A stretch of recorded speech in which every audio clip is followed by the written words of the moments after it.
வேதாகமத்துல தான் படிக்கணும். ஒவ்வொரு பிரசங்கத்துக்கு என்ன இருக்குது? தொடர்பு இருக்குது. முதலாவது பிரசங்கத்துக்கு இரண்டாவது பிரசங்கம் என்ன இருக்குது? தொடர்பு இருக்குது. சரிங்களா? இன்றைக்கு நம்ம 3 பிரசங்கம் படிக்க போறோம். கைப்படுத்திக்கங்க. 3 பிரசங்கம் படிக்க போறோம். இன்னைக்கு 3 கிளாஸ் இருக்கு நமக்கு. அப்படிதானே? பாஸ் சொல்லிருப்பாங்க. 3 கிளாஸ் இருக்குது. என்னென்ன தலைப்புல படிக்க போறோம் அப்படின்னா, இன்னைக்கு இப்ப நம்ம என்ன படிக்க போறோம் அப்படின்னா, ஒரு வசனத்தை நீங்க வாசிங்க. எல்லாருமே இந்த வசனம் எங்க இருக்குது அப்படின்னா, மத்தேயு புஸ்தகத்துல 19ஆம் அதிகாரம் 16வது வசனம். மத்தேயு 19ஆம் அதிகாரம் 16வது வசனம். அப்பொழுது ஒருவன் வந்து அவரை நோக்கி, நல்ல போதகரே. சரி, ஒருவர் வராரு, நல்ல போதகரே அப்படின்னு ஆரம்பிக்கிறார். அப்படிதானே? verse 20வது வசனம். அந்த அவரை நோக்கி, இவைகளெல்லாம் என் சிறு வயது முதல் கைக்கொண்டிருக்கிறேன். இன்னும் என்னிடத்தில் குறைவு என்ன என்றான். இன்னும் என்னிடத்தில் குறைவு என்ன? நம்ம தலைப்பட தெரியுமா? ஃபர்ஸ்ட் கிளாஸ் தலைப்பட தெரியுமா? இன்னும் என்னிடத்தில் என்ன குறைவு? இதுதான் இந்த கிளாஸ்ல நம்ம என்ன செய்ய போறோம்? நம்ம படிக்க போறோம். சரிங்களா? இன்னும் என்னிடத்தில் என்ன குறைவு? அதுதான் இந்த கிளாஸ்ல நம்ம என்ன செய்ய போறோம்? நம்ம கொஞ்சம் தியானிக்க போறோம். சரிங்களா? ரெண்டாவது கிளாஸ் சரி அப்ப சொல்றேன். சரிங்களா? ரெண்டாவது கிளாஸ் நான் அப்ப சொல்றேன். நமக்கு நேரம் இல்லை, அதுக்கு வசனம் இருக்கு, வசனத்தை பத்தி சொல்லி தரேன். அப்ப முதல் கிளாஸ் டாபிக், நீங்க டாபிக் கரெக்டா எழுதுங்க. எல்லாருமே நோட்ல கரெக்டா எழுதிங்க. உங்க நோட்ல போன் வச்சிருக்கீங்கன்னா போன்ல கூட குறிச்சு வச்சுங்க. சரிங்களா? இன்னும் என்னிடத்தில் என்ன குறைவு அப்படிங்கிறத நம்ம என்ன செய்ய போறோம்? கொஞ்சம் நம்ம தியானிக்க போறோம், கொஞ்சம் நம்ம சிந்திக்க போறோம். சரிங்களா? ஒரு சின்ன ஜெபம் எடுக்கலாம். ஜெபம் எடுத்துட்டு ஆளோட போயிட்டு கேட்கலாம். என்ன கேட்டாச்சு, ஆள் நம்ம கூட இருக்காரு, தொடர்ந்து கேட்கலாம். சரிங்களா? ஜெபம் பண்ணலாமா? ஒரு ஜெபம் பண்ணினா மாப்பிட்டு கேட்கலாம். சரிங்களா? எங்கள் அன்புள்ள தகப்பனே, இந்த இடத்துல நீங்க எங்களை அழைத்து கொண்டு வந்திருக்கிறீங்க. ஆண்டவரே, உங்க சத்தம் நாங்க கேட்கணும்பா.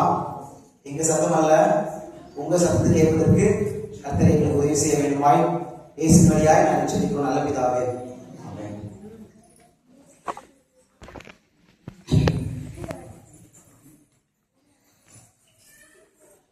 ஒரு நபரை நான் எடுக்க விரும்புறேன்.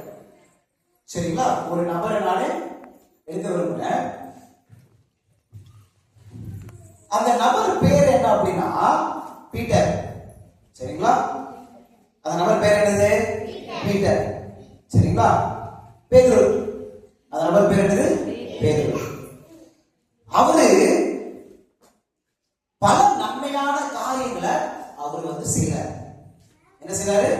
பல நன்மையான காரியங்களை அவரு செய்யறாரு. என்னென்ன நன்மையான காரியம்? ஒரு 10 காரியம் சொல்லலாம். நன்மையான காரியம் என்னென்ன காரியம் அப்படின்னா, பசி உள்ளவருக்கு என்ன கொடுக்கிறாரு? உணவு கொடுக்கிறாரு. சரிங்களா? பசியில யாராவது இருந்தாங்க அப்படின்னா அவங்களுக்கு என்ன கொடுக்கிறாரு? உணவு கொடுக்கிறாரு. சரி, நீங்க சொல்லுங்க, உங்களுக்கு தெரிஞ்ச சில நல்ல காரியங்கள்லாம். நல்ல காரியங்கள் மற்றவங்களுக்காக அவர் என்ன செய்யறாரு? ஜெபம் பண்றாரு. சரி, ஜெபம். வேற பிள்ளைங்க சொல்லுங்க, நல்ல காரியங்களா என்ன? அடுத்தவங்களுக்கு வெரி குட். சரி, அடுத்தவங்களுக்கு உதவி செய்யக்கூடிய ஒரு காரியம், நல்ல காரியம். வேற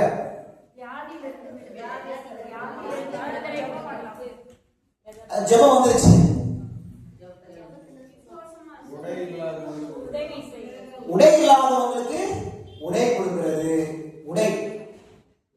உடை கொடுக்கிறது. ட்ரெஸ் இல்லாதவங்களுக்கு ட்ரெஸ் கொடுக்கிறது. நல்ல பழக்கம் தானே? எக்ஸாம்ல காப்பி அடிக்கிறது. Very good. சரி, வேற சொல்லுங்க. வேற நல்ல பழக்கம் சொல்லுங்க. சரி, பைபிள் படிக்கிறது. சரிங்களா? வேதாகமத்தை வாசிக்கிறது. சரி, அடுத்தது ஆலயத்துக்கு ஒழுங்கா போறது. ரொம்ப அழகா சொல்றாங்க சிஸ்டர். ஆலயத்துக்கு போறதுன்னு சொல்ற, ஆலயத்துக்கு ஒழுங்கா போறது. சரி, ஆலயத்துக்கு போகுது. சரி, வேற உதவி வந்துருச்சே. வேற இது யாரும் சொல்ல ஆளதானோ, இது யாரும் சொல்ல மாட்டாங்க. சரி, பெற்றோருக்கு உதவி செய்தல், பெற்றோருக்கு உதவி செய்தல். சரிங்களா, உதவி செய்தல். வேற வேற உங்களுக்கு தெரிஞ்ச நல்ல காரியம் வேற என்ன சொல்றோம்? சரி, சிரிக்கிறது, ஸ்மைல் பண்றது நல்லதா கெட்டதா? ஹெல்ப் பண்றது வந்துச்சுமா. என்ன பேப்பர் வேணா வாங்கி எழுது, நோட் எடுத்து வராது.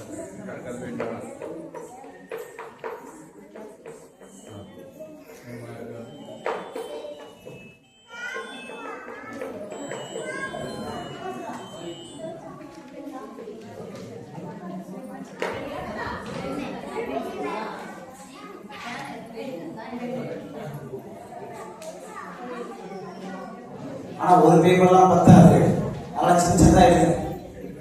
6% ஒரு நோட்டே வந்துடும். சரிங்களா?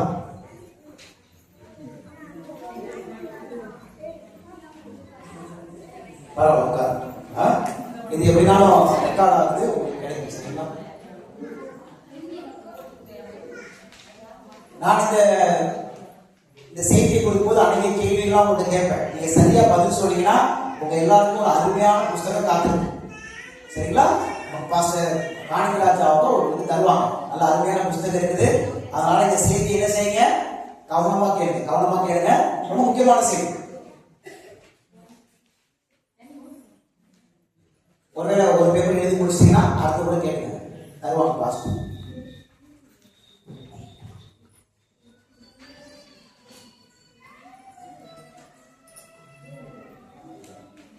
சரி, சிரிக்கக்கூடிய ஒரு காரியம் நல்லதா கெட்டதா? எல்லா நேரம் உப்பு இருந்தா எப்படி இருக்கும்? நல்லா இருக்குமா?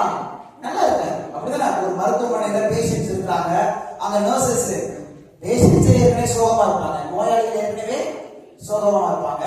அவங்க இடத்துல மருத்துவர்களும் செவிலியர்களும் உப்பு இருந்தா எப்படி இருக்கும்? நல்லா இருக்குமா? நல்லாவே இருக்கு. அப்படிதானே? அப்ப கொஞ்சம் சிரிக்கணும். அப்ப ஸ்மைல், சிரிக்கக்கூடிய ஒரு காரியம் நல்லது. அடுத்தது வேற என்ன? நன்றி சொல்றது. ஒருத்தங்க ஏதாவது ஒரு பொருள் கொடுக்குறாங்க அப்படின்னா என்ன சொல்லணும்? நம்ம சே தேங்க்யூ சொல்லுவோம்ல. என்ன செய்யுங்க? நன்றி சொல்றது. சரிங்களா? அடுத்தது ஒரு நல்ல காரியம் என்ன அப்படின்னா மன்னிப்பு. மன்னிப்பு கேட்கிறதும் நல்ல காரியம் தான். மன்னிப்பு கொடுக்கிறதும் நல்ல, மற்றவங்களை மன்னிக்கிறதும் நல்ல காரியம் தான். இப்ப எத்தனை காரியம் பார்த்தோம்? கொஞ்சம் கவனமா அந்த பிரசங்கிங்க, ரொம்ப முக்கியமான சத்தியங்கள். சரிங்களா? சரி, அப்ப நான் இங்க 10 போட்டுக்கிறேன், நீங்க கூடுதலா எவ்வளவு நாளும் போட்டுக்கலாம். ஒரு சில நல்ல காரியத்தை நீங்க என்ன செய்யுங்க, நீங்க பட்டியல் போடுங்க. இப்ப என்னுடைய கேள்வி என்ன அப்படின்னா, இந்த நல்ல காரியத்தை எல்லாம் நான் செய்யறதுனால என்கிட்ட குறைவு இல்லை அப்படின்னு அர்த்தமா? என்னுடைய கேள்வி உங்களுக்கு புரியுதுங்களா? நம்ம தலைப்பு என்ன? என்னிடத்தில் இன்னும் இடத்துல என்ன கூட, அதான் ஒரு கேள்வி. இன்னும் இடத்துல என்ன கூட. இப்ப இந்த நல்ல காரியம் நான் தசம பாகம் கரெக்டா கொடுத்துடுறேன், இல்ல வாரத்துக்கு 2 முறை உபவாசம் நான் பண்றேன், காணிக்கை சரியா கொடுத்துடுறேன், ஆலயத்துக்கு நான் சரியா நான் போயிடுறேன், ஊழியம் நான் செய்கிறேன், நான் ஜெபிக்கிறேன், இந்த மாதிரி எல்லா நல்ல காரியங்களும் செய்யறதுனால ஆண்டுடைய பார்வையில நான் எப்படி பண்றேன்? இங்க ஒருத்தர் இப்ப வசனத்துக்கு போறோம். சரிங்களா? Point number 1. இப்ப இதை எழுதிட்டீங்களா? இதை எழுதிட்டு இப்ப நான் ஒரு பாயிண்ட் பை பாயிண்டா உங்களுக்கு சொல்லித்தரேன். இப்ப பாயிண்ட் நம்பர் 1ல ஒரு ஐஸ்வர்யமான கொடுத்து பார்க்கலாம். ஐஸ்வர்யமான எழுதிக்கலாம். ஐஸ்வர்யம் கொடுத்து படிக்கலாம். இந்த வசனம் இங்க இருக்க வசனம் படிக்கலாம். மத்தேயு புத்தகம் நம்ம போலாம். இந்த ஐஸ்வர்யமான கொடுத்து மத்தேயு 19ஆம் அதிகாரம் போகல. 19ஆம் அதிகாரத்துல 16வது வசனத்தை படிங்க. 16வது வசனம் அவரை நோக்கி, நல்ல போதகரே, நித்திய ஜீவனை அடைவதற்கு நான் என்ன நன்மையை செய்ய வேண்டும் என்று கேட்டான். சரி, இங்க ஒரு ஐஸ்வர்யமா என்ன கேட்கிறாரு? நித்திய ஜீவனை அடைவதற்கு நான் எந்த நன்மையை செய்யணும் அப்படின்னு அவர் கேட்கிறார். அப்படின்னா அவர் என்ன மனசுல இருக்கிறாரு? நித்திய ஜீவன் சுதந்திரத்துக்கு போனா நன்மை செய்யணும். செய்யணும் அப்படின்னு அவங்க மனசுல வச்சிருக்காரு. அப்படிதானே? இப்ப 17 வசனம் படிங்க. அதற்காக நீ என்னை நல்லவன் என்று சொல்வானே, தேவன் ஒருவரை தவிர நல்லவன் ஒருவனும் இல்லையே அப்படின்னு இந்த வசனத்தில் சொல்லப்பட்டிருக்கு. அப்படின்னா ஏசப்பா அவரு நல்லவர் இல்லைன்னு சொல்றாரா? என்னுடைய கேள்வி உங்களுக்கு புரியுதா? ஏசப்பா கிட்ட அவர் என்ன சொன்னாரு? நல்ல போதகரே அப்படின்னு சொன்னாரு. உடனே ஏசப்பாக்கு என்ன சொன்னாங்க? நீ என்ன ஏன்பா நல்லவன் சொல்ற? தேவன் ஒருவர் தவிர நல்லவன் ஒருவனும் இல்லையே. அப்படின்னா ஏசப்பா அவர் நல்லவர் இல்லைன்னு சொல்றாரா? கேள்விப்பட்டிருக்கீங்களா? இதெல்லாம் சில பேர் கேள்வி கேட்கறது கேள்விப்பட்டிருக்கீங்களா? பாருப்பா, அவரே நான் நல்லவர் கிடையாது, தேவன் மட்டும் தான் நல்லவர் சொல்றாரு. அப்ப தேவன் தான் நல்லவர், அப்ப அவரே தேவன் இல்லைன்னு அவரே சொல்லிக்கிறாரு. கேள்விப்பட்டிருக்கீங்களா? ஆனா ஏசப்பா தேவனா இல்லையா? தேவன் தான். அவர் நல்லவரா இல்லையா? நல்லவர். அப்ப ஏன் ஏசப்பா இங்க அப்படி சொல்றோம்?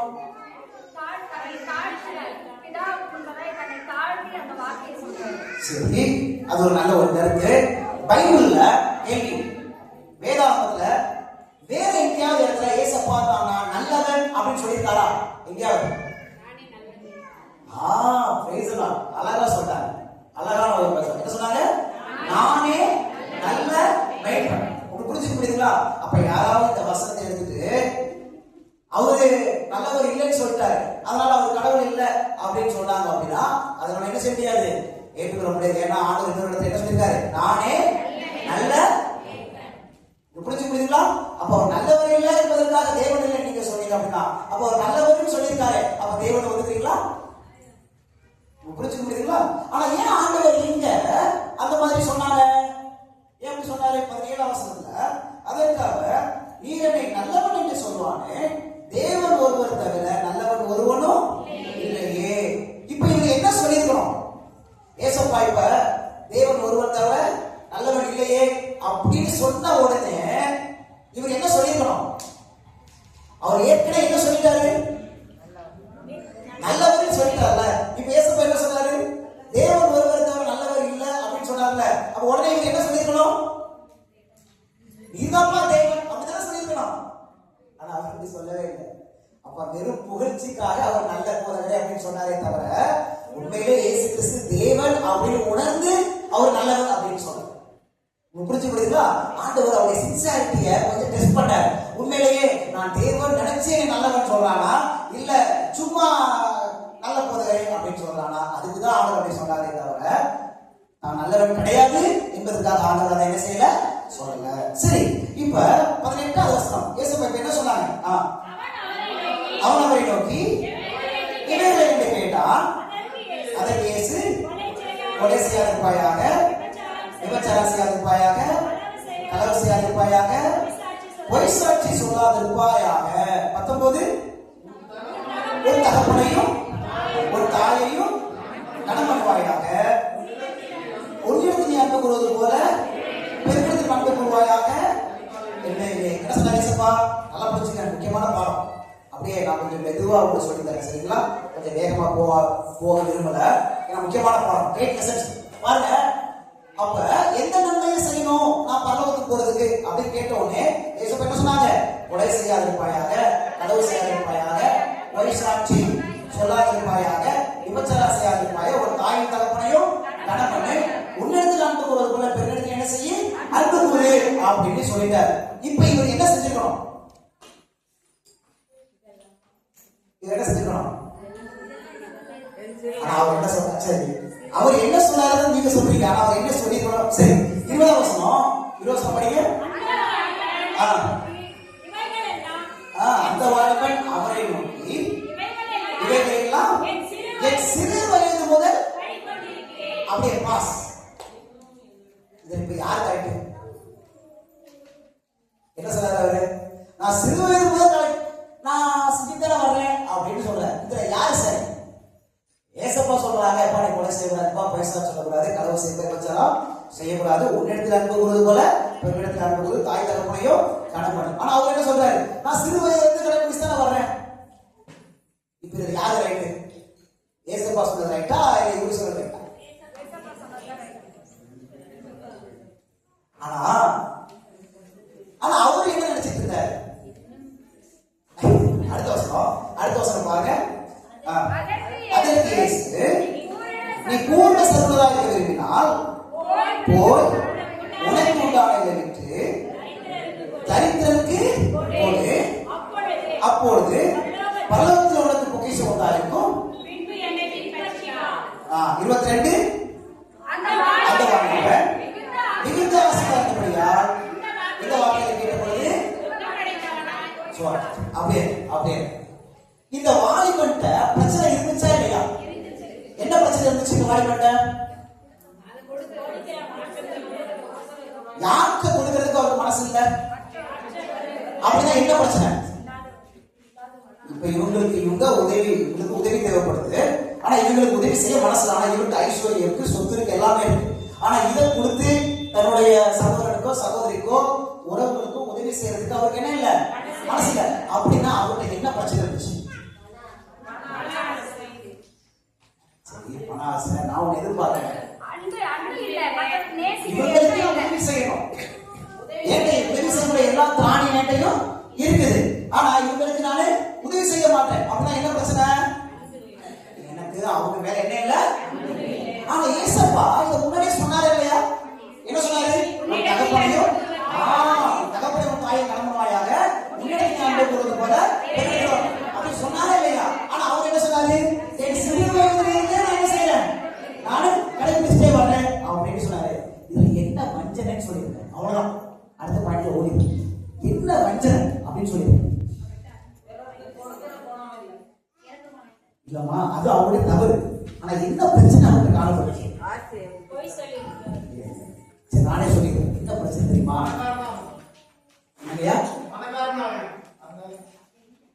நான் என்ன எதிர்பார்க்கறேன்னா, அவன் என்ன நினைச்சிட்டு இருந்தான்? அவன் என்ன நினைச்சிருந்தானா? தான் சரி அப்படின்னு நினைச்சிட்டு இருந்தான். நான் நல்லவன் அப்படின்னு அவன் நினைச்சிட்டு இருந்தான். அப்படித்தானே? உங்களுக்கு புரியுதுங்களா? ஆனா உண்மையிலே அவன் நல்லவனா? ஆண்டவர் அவன் பார்வையில அவன் நல்லவன். ஆனா தேவனுடைய பார்வையில அவன் எப்படிப்பட்டவன்? அவன் பார்வையில கொலை செய்யல, களவு செய்யல, பொய் சாட்சி சொல்லல, தாய் தகப்பனுக்கு கனம் பண்றான், எல்லாமே செய்யறான். ஆனா ஏசப்பா கிட்ட போனோடனே ஏசப்பா பார்த்து சொல்றாரு, உன்கிட்ட பிரச்சனை அப்படின்னு ஏசப்பா சொல்றாரு. இதேதான் பேதுருக்கு அவர் பார்வையில பேதுரு, நான் எல்லாருக்கும் உணவு கொடுக்குறேன், நான் ஜெபம் பண்றேன், உதவி செய்யறேன், உடை கொடுக்குறேன், வேதாகமத்தை வாசிக்கிறேன், ஆலயத்துக்கு போறேன், சிரிக்கிறேன், பெற்றோருக்கு உதவி செய்யறேன், நன்றி செலுத்துறேன், மன்னிப்பு கேட்கிறேன். பேதுரு அவர் பார்வையில நல்லவர். கொஞ்சம் ஆண்டவருக்கு போயிட்டா அப்படின்னா குறை இருக்குமா இல்ல? கொஞ்சம் நம்ம வாழ்க்கையை பார்க்க போறேன். பேதுரு பாக்குறேங்க, நம்மளே கொஞ்சம் உள்ள போய் கொஞ்சம் பார்க்க போறோம். உங்களுக்கு புரிஞ்சு முடியுங்களா? இன்னைக்கு கிறிஸ்தவ வாழ்க்கை எப்படி இருக்குதுன்னா, நம்ம பார்வையிலையும் நம்முடைய சபை விசுவாசிங்க பார்வையில நம்ம எப்படி இருக்கோம்? சில நேரத்துல அப்படியே நமக்கு நம்ம வாழ்க்கை சரியா இருக்குது, நம்ம விசுவாசிக்கு முன்னாடியே வாழ்க்கை சரியா இருக்குது. ஆனா ஆண்டவருடைய பார்வையில வாழ்க்கை எப்படி இருக்குது? அதுதான் ரொம்ப முக்கியமான. இந்த வாலிபனுக்கு அவன் பார்வையில அவன் நல்லவன் தான். ஆனா ஆண்டவர் போயிட்டு அவன் கேட்டான் பாருங்க ஒரு நல்ல கேள்வி. என்ன கேள்வி கேட்டான்? இன்னும் என்னிடத்துல அது ஒரு ஸ்ட்ராங் கொஸ்டின். அது எனக்கு ரொம்ப பிடிச்ச கேள்வி. அவன் கேட்டான் பாருங்க, அருமையான கேள்வி. இன்னும் என்னிடத்துல என்ன குறை இருக்குமான்னு போய் அதை போய் கேட்டான் பாருங்க. அதனாலதான் ஆண்டவர் அடுத்த காரியத்தை சொன்னார். எனக்காக நம்ம போய் கேட்டுக்கோமா ஆண்டவரே, இன்னும் என்னிடத்துல என்ன குறை உண்டுன்னு கேட்டுக்கோமா? ஏன் கேட்டதே இல்லை? கேட்டுக்கோ. என்னைக்காவது போய் முழங்கா போட்டு ஆண்டவரே ஒரு உபவாசம் போட்டு, ஆண்டவரே இன்னும் என்னிடத்தில் என்ன குறை உண்டு ஆண்டவரே, உங்க பார்வையில இன்னும் என்னிடத்தில் என்ன குறை உண்டு அப்படின்னு ஆண்டவர்கிட்ட போய் நம்ம கேட்டுக்கிறோமா? ஏன் கேட்கறத? ஏன்னா நம்ம பார்வையில நம்மள எப்படி சூப்பர் எல்லாருமே நம்ம பார்வையில நான் தான் இவ்வளவு நல்ல காரியங்கள்லாம் செய்யறேன்ல, அதனால ஏன் பார்வையில நான் நல்லதா இருக்கேன். அப்படியே போய் ஆண்டவர் கொஞ்சம் ஸ்க்ரூட்டினைஸ் பண்ணிட்டாருன்னு வச்சுக்காங்க, அவரு கொஞ்சம் பரிசோதித்து பார்த்துட்டாரு அப்படின்னா நம்ம எல்லாருமே மாட்டிப்போம். நானும் மாட்டிப்போம், நானும் மோசமா இருக்கோம். சரிங்களா? நாங்க ஒரிசால ஊழிய செஞ்சுட்டு இருக்கோம். சரிங்களா? 2018 ஆண்டுல ஊழியத்தை செஞ்சுட்டு இருக்கோம். போன வருஷத்துக்கு முந்தின வருஷம் புவனேஸ்வர் ஒரு சிட்டி கேள்விப்பட்டிருக்கீங்களா? புவனேஸ்வர் அங்க சிட்டில ஒரு சபை இருந்துச்சு. அந்த சபைக்கு போயிட்டு சத்தியத்தை சொல்வதற்காக ஒரு 3 days மீட்டிங், ஒரு 3 நாள் கூட்டம் அங்க நடத்துறதுக்காக போயிருந்தோம். அப்ப அங்க காலையில என்ன செய்வோம் அப்படின்னா, காலையில 5:30 5 மணிக்கு எழுந்துச்சு நாங்க எல்லாருமே ஒரு இடத்துல கூடி ஜெபம் பண்ணிட்டு தான் அந்த நாளுக்குரிய பைபிள் ஸ்டடியை என்ன செய்வோம் நாங்க ஆரம்பிப்போம். அப்ப அந்த சகோதரத்தை மூப்பர், ஊழியர், அவங்க மனைவி இப்படி எல்லாருமே வந்திருந்தாங்க. அப்ப நான் வந்து காலை தியானத்தை எடுக்கிறேன். என் விளைவெடுத்த உங்களுக்கு சொல்றேன் நான் எப்படி இருந்தேன் அப்படின்னு, சரிங்களா? அப்ப நான் உங்களுக்கு பைபிள் ஸ்டடி எடுக்கிறேன். எதை குறித்து எடுத்து தெரியுமா? அன்னைக்கு காலை நேரத்துல கோபத்தை எப்படி ஜெயிக்கலாம் அப்படின்னு சொல்லி ஒரு ஸ்டடி எடுத்துட்டு இருந்தேன். பைபிள்ல ஒருத்தர் பயங்கர கோபக்காரர், யார் சொல்றாங்க பாப்போம். யாரு? வேதாந்தம் பழைய ஏற்பாடுல ஒரு தீர்க்கதரிசி கொடுத்துட்டேன். ஒரு தீர்க்கதரிசி மகா கோபக்காரர். ஓகே, மோசே கொலையே பண்ணிட்டார் கோபப்பட்டு. சரி, மலையே உடைச்சிட்டார். வேற எலியா. சரி, நான் ஒண்ணு எதிர்பார்க்கிறேன். அப்படியே தானியேல் புத்தகத்துக்கு அப்புறம் போயிருக்கேன். தானியேல் புத்தகத்துக்கு அப்புறம் யோனா. இந்த யோனா புத்தகத்தை எடுத்துட்டு இருந்தேன். யோனா புத்தகம் போங்க. யோனா புத்தகத்துல கடைசி அதிகாரம் முதல் 2 வசனம் மட்டும் படிங்க. யோனா புத்தகம் கடைசி அதிகாரம் முதல் 2 வசனத்தை எல்லாரும் படிக்க பார்ப்போம். அதிகாரம் சொல்லியிருக்க 4ஆம் அதிகாரம். யோனா 4ஆம் அதிகாரம் வசனம் எழுதிருக்கமா? யோனா 4ஆம் அதிகாரம் 1ஆம் வசனம் 2ஆம் வசனம் அதை எழுதிக்கங்க. இது மிகவும் விசனமாய் இருந்தது. அவன் கடும் கோபம் கொண்டு அப்படியே இருங்க. Let's pause. அப்படியே பாருங்க. என்ன வசனம்? யோனா கடும் கோபம் கொண்டு, பாருங்க, கடும் கோபம் கொண்டு வாசிங்க. கர்த்தரை நோக்கி அவ்வளவுதான். இது ஒரு அழகான பாடம் ஒன்று இருக்கு. படிச்சு ஓடிடலாம். யாரெல்லாம் கோபப்படுவாங்க? யாரெல்லாம் முட்டாய் கொடுக்காம இருந்தா கோபப்படுவீங்களா? யாராவது நல்லா பாருங்க. யாரெல்லாம் கோபப்படுவீங்க? எல்லாருமே கோபப்படுவீங்களா? என் மனைவி கேட்ட எல்லாமே என் மனைவி ஒண்ணா அடிக்க வச்சுருவாங்க சொல்லுவாங்க. எல்லாருமே கோபப்படுவோம், அப்படிதானே? ஆனா இங்க யோனாவும் கோபப்படுற தீர்க்கதரிசி. இவரு கடும் கோபம் படும்போது யாருக்கு போய் பேசினார் யோனா? அந்த வசனம் சொல்லுது. அதுதான் பாயிண்ட். Great lesson. மனைவிக்கு மேல கோபம் வருது, கணவருக்கு மேல கோபம் வருது, சபைக்கு மேல கோபம், ஏதோ கோபம் எனக்கு வருது அப்படின்னா நான் யாருமே பேசணும். நான் பேச வேண்டிய முதல் ஆளு யாருன்னா தேவன் தான், தவிர என் மனைவிட்ட கிடையாது, என் கணவன்கிட்ட கிடையாது. அப்படி நான் பேசிட்டு அப்புறம் என்ன ஆகும்? கோபத்துல ஒருவேளை என் மனைவிட்டு கணவன்கிட்ட பேசிட்டேன், என் மாமியார்ட்ட மாமனார்த்தையோ கோபத்தோடு நான் பேசிட்டு அப்புறம் என்ன ஆகும்? அவ்வளவுதான், அங்க பெரிய சண்டை சச்சரவு ஆரம்பிச்சோம். யோனாவுக்கு கற்றுக்கூடிய பாடம், யோனா கோபப்படும்போது யாருக்கு பேசுறாரு? கர்த்தரை பேசுறாரு. அப்ப நான் இந்த சப்ஜெக்டை எடுத்துட்டு இருக்கிற வயசால அது உங்களை சொல்ல சமையல காலையில உங்க வாழ்க்கையில நீங்க கோபப்பட்டீங்க அப்படின்னா நீங்க முதல்ல யாருக்கு போகணும்? ஆண்டவர்கிட்ட பேசிட்டாங்க. கோபம் தண்ணீர வரைக்கும் முழங்கால நில்லுங்க அப்படின்னு நான் அவங்களுக்கு என்ன செஞ்சுட்டு இருந்தேன்? நான் சொல்லி கொடுத்துட்டே இருந்தேன். அப்படி சொல்லி கொடுக்கும்போது இடையில ஒரு வார்த்தை சொல்றேன். என்ன வார்த்தை சொல்றேன் தெரியுமா? ஆண்டவர் வந்து ஒரு குப்பைத்தொட்டி மாதிரி நினைச்சுக்காங்க. குப்பையில என்ன போடுவோம்? எல்லா குப்பையும் போடுற மாதிரி உங்க கோபத்தை எல்லாம் குப்பைத்தொட்டில போட்டுருங்க அப்படின்னு நான் சொல்லிட்டேன். ஆனா பிரசங்கம் சூப்பரா இருந்துச்சு. பொதுவா எல்லாரும் பிரசங்கம் முடிஞ்சோடனே அருமையா பண்ணீங்க அப்படின்னு சொல்லுவாங்க. ஆனா எனக்கு ஒரு பழக்கம் இருக்குது. நான் பிரசங்கம் முடிச்சோடனே யாராவது பாராட்டினாங்கன்னா ஆண்டவர் ஸ்தோத்திரம் சொல்லிட்டு முடிச்சிருவேன். ஆனா நான் அதுக்கப்புறம் அப்படியே நடந்து போகும்போது, வீட்டுக்கு போகும்போது, பஸ்ல போயிட்டு இருக்கும்போது, ஆண்டவரே ஏதாவது தப்பு பண்ணா, இந்தியா பிரசங்கத்தை எங்கேயாவது ஓட்ட இருந்துச்சா, உங்களுக்கு தெரியுமா, மக்களுக்கு தெரியாதுப்பா, நான் உங்களுக்கு தெரியுமா அப்படின்னு நான் என்ன செஞ்சுட்டு அப்படின்னா ஆண்டவர் பேசிட்டே இருப்பேன். அப்ப இந்த காலையில பிரசங்கம் பண்ணி முடிச்சுட்டு நான் போய் குடிக்க போறேன். 9 மணிக்கு சர்வீஸ் ஸ்டார்ட், 5:30 வந்தாச்சு. குடிக்க போறேன். குடிக்கும் போது ஆண்டவர் பேசுறாரு. ஆனா ஏன் பாருங்க, நான் எப்படி நினைச்சிட்டு இருக்கிறேன்? ஒரு பிரசங்கம், இந்த மாதிரி பிரசங்கம் காலையில ஆண்டவர் பேசிட்டாருப்பா, என் கூட வந்த அண்ணாங்கெல்லாம் சொல்லிட்டு இருக்கிறேன். அப்ப ஆண்டவர் என்ன பேச குடிக்கும் போது, பல்வேன் நீ அந்த இடத்துல நீ என்ன மகிமைப்படுத்தவே இல்லை. நீ என்ன செஞ்ச தெரியுமா? என்ன எதுக்கு ஒப்பிட்டு பேசிட்ட? குப்பைத்தொட்டிக்கு ஒப்பிட்டு பேசிட்ட அப்படி. ஆனா அந்த வார்த்தை நான் குடிக்கும் போது எனக்கு கிக்காச்சு. அது வரைக்கும் எனக்கு தெரியவே இல்லை. அது வரைக்கும் நான் நினைச்சிட்டு இருக்கிறேன் சூப்பர் பிரசங்கம் பண்ணிட்டோம். சில நேரங்களில் பிரசங்கியாளர்கள் வந்து கொஞ்சம் பாராட்டுகளை வாங்க வேண்டும் என்பதற்காக நாங்களே சில காரியத்தெல்லாம் சொல்லி சிரிக்க வச்சு குமாரா அடிக்க வச்சு அப்படி போயிடுவோம். ஆனா அவன் ஆண்டவர்கிட்ட போகும்போது சொல்லிடுவாரு, எல்லாம் நன்மையா தான் இருக்குது, உன் பார்வையில ஏன் பார்வையில அங்க பிரச்சனை இருக்குது. அப்ப நாங்க அன்னைக்கு வந்து என்ன செய்யறோம்னா தெய்வீகாரத்துல பிரசங்கம் பண்ணணும். நான் தெய்வீகாரனை பிரசங்கத்துக்கு முன்னாடி 1 மணி நேரம் ஆண்டவர் என்கிட்ட போடுறாரு, பல்வேன் நீ எல்லாரும் முன்னாடி குப்பத்துக்கு என்ன சொல்லி நீ என்ன செய்யணும்? நீ அறிக்கையிடணும் அப்படின்னு ஆண்டவர் 1 மணி நேரம் போறாங்க. நீ பிரசங்கம் பண்றதுக்கு முன்னாடி you have to confess. நீ என்ன செய்யணும்? அறிக்கை செய்யணும், அறிக்கை செய்யணும், அறிக்கை செய்யணும். 1 மணி நேரம் இந்த ஆண்டவர் போராடி கொண்டே இருக்கிறார். கடைசியில என்னால அந்த சத்தத்தை என்னால எதிர்க்கவே முடியல, பின்வாங்கவும் முடியல. அந்த பிரசங்க நேரம் வந்துச்சு. ரொம்ப வருத்தத்தோட நான் சொன்னேன், இந்த மாதிரி ஆண்டவர் நான் கணக்கெடுப்பு பண்ணிட்டேன். அந்த வார்த்தை நான் சொல்லிக்க கூடாது. நீங்க எல்லாரும் அலையா ஸ்தோத்திரம் பிரைஸ் தான் சொன்னீங்க. ஆனா ஆண்டவருடைய பார்வையில் அது குப்பையாயிடுச்சு. அந்த வார்த்தை நான் சொல்லிக்க கூடாது. அப்படி தவறையெல்லாம் ஆண்டவர் மேல வைக்கணும். ஆனா அதுக்காக ஆண்டவரை குடும்பத்துக்கு என்ன செய்யக்கூடாது, சொல்லக்கூடாது. என்னுடைய வாயிலிருந்து அது வந்துச்சு. என்னை மன்னித்துக் கொள்ளுங்க அப்படின்னு சொல்லிட்டு சபைக்கு முன்பாக நான் அறிக்கை செய்து அந்த பிரசங்கத்தை ஆரம்பிச்சேன். அந்த பிரசங்கம் பெரிய மகிமையை ஆண்டவருக்கு என்ன செஞ்சு கொண்டு வந்துச்சு. இது எதுக்கு சொல்றேன் அப்படின்னா, நம்முடைய வாழ்க்கையில சில நேரங்கள் நம்ம அப்படிதான், நான் நல்ல பிரசங்கம் பண்றேன், நான் நல்ல பாடல்கள் பாடுறேன், நான் நல்லா ஜெபிக்கிறேன், இந்த நல்ல குவாலிட்டிஸ் நல்ல தகுதியை நம்ம மனசுல வச்சுட்டு நம்ம எல்லாரும் நினைச்சிட்டு இருக்கிறோம், சபைக்காக நான் பெரிய பெரிய காரியங்கள்லாம் செஞ்சிருக்கிறேன், சபைக்கு ஃபேன் வாங்கி போட்டுருக்கிறேன், லைட்டை வாங்கி போட்டுருக்கிறேன், ஸ்பீக்கர் வாங்கி போட்டுருக்கிறேன், சேர் வாங்கி போட்டுருக்கிறேன், பெஞ்ச் வாங்கி போட்டுருக்கிறேன், காலையில வந்தோடனே எல்லாத்தையும் ஏற்பாடு பண்ணிடுவேன், என்ன மாதிரி எதுவுமே கிடையாதுப்பா அப்படின்னு நம்மளே நம்ம பெருமிதமா சொல்லி ஆண்டவருக்கு முன்பாக நான் நல்லவன் அப்படின்னு என்ன செய்வோம், போய் அப்படியே இந்த வாலிபன் சொன்னது கூட போய் சொல்லிடுவோம். ஆனா ஆண்டவர் நம்ம வாழ்க்கையை கொஞ்சம் உள்ள போயிட்டு சொன்னார் அப்படின்னா அது கேட்கிருக்கோம். அதுக்காக தான் நம்ம போய் ஆண்டவர்கிட்ட என்ன கேட்கிறோம், என்னிடத்தில் என்ன புரிச்சுக்க முடியுங்களா? ஆபத்தா ஆபத்து இல்லையா? எத்தனை பேருக்கு வெளிப்படுத்தல் புத்தகம் பிடிக்கும்? வெளிப்படுத்தல் புத்தகம் பிடிக்குமா? வெளிப்படுத்தல் 2வது பாயிண்ட். ஃபர்ஸ்ட் பாயிண்ட் யாரை பத்தி படிச்சோம்? நம்ம ஃபர்ஸ்ட் பாயிண்ட் யாரை பத்தி படிச்சோம்?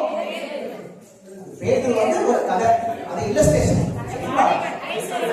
First point Isaiah. இதை நீங்க எப்படி போடலாம்? இல்லஸ்ட்ரேஷன். இல்லஸ்ட்ரேஷன் என்ன சொல்றீங்க தமிழ்ல? ஒரு உதாரணம் சொல்லி இந்த கதையை நீங்க எழுதிக்கலாம். சரிங்களா? ஃபர்ஸ்ட் பாயிண்ட் என்ன point? Isaiah point. Second point Laodicea சபை. எழுதிக்கங்க, லவோதிக்கியா சபை.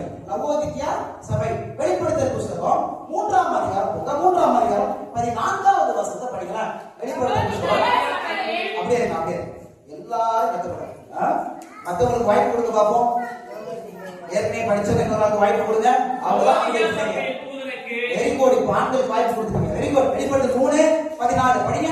லவோதிக்கியா சபையின் தூதனுக்கு எழுத வேண்டியது என்னவென்றால், சரி, லவோதிக்கியா சபையின் தூதனுக்கு எழுத வேண்டியது என்னவென்றால் உண்மையும். சரி, அவ்வளவுதான். இது என்ன சபைக்கு ஆண்டவர் எழுதுறாரு? லவோதிக்கியா சபை.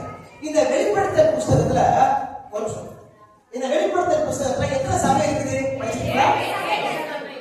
எந்தெந்த அதிகாரம்? இந்த 7 சபைகளை குறித்து எந்தெந்த அதிகாரம் பேசுது?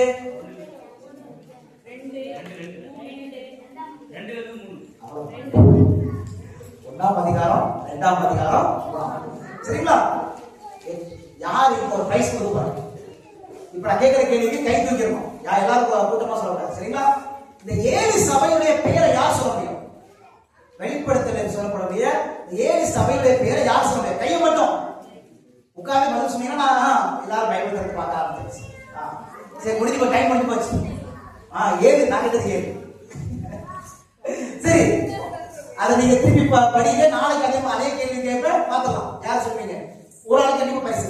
சரிங்களா? அருமையான புத்தகம் இருக்குது, உங்களுக்கு கிடைக்கும். சரிங்களா? சரி, இதுல 7வது சபை என்ன சபை அப்படின்னா, என்ன சபை? லவோதிக்கியா சபை. அந்த 7 சபை இருக்கு. முதல் சபை பேர் வந்து எபேசு சபை. முதல் சபை எபேசு. கடைசி சபை என்ன சபை அப்படின்னா லவோதிக்கியா சபை. சரிங்களா? இந்த லவோதிக்கியா சபையை குறித்து ஆண்டவர் பேச இப்ப படிக்கிற வசனம் 14ஆம் வசனம். உண்மையும் சத்தியமுள்ள சாட்சியும் தேவனுடைய சிருஷ்டிக்கு ஆதியமாய் இருக்கிற ஆமென் என்று சொல்கிறதாவது. சரி, அப்படியே இருக்க. இந்த லவோதிக்கியா சபைக்கு யார் சொல்றா? சொல்றது யாரு? இல்லாமா இருக்க. லவோதிக்கியா சபையின் தூதனுக்கு நீ எழுத வேண்டியது என்னவெனில் அப்படின்னு ஆரம்பிச்சுட்டு சொல்றது யாரா? உண்மையும் பாருங்க, உண்மையும் சத்தியமுள்ள சாட்சியும் தேவனுடைய சிருஷ்டிக்கு ஆதியமாயிருக்கிற ஆமென் என்பவர் சொல்லுகிறதாவது அப்படின்னு இருக்கா? யார் இவரு?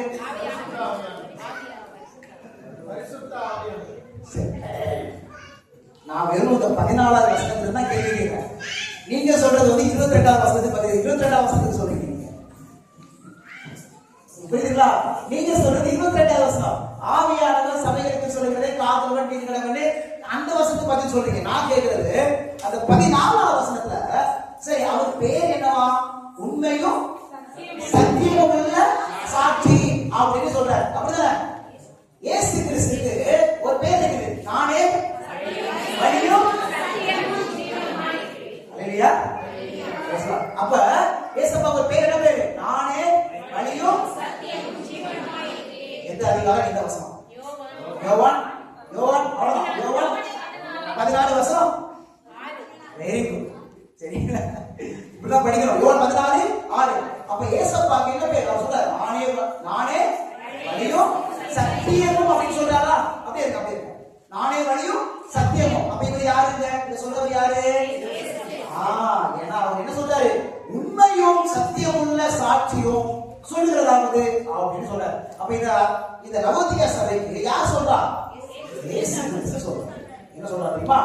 ஒரே ஒரு காரியம் மட்டும் நான் எல்லாத்தையும் படிக்க போறதில்ல.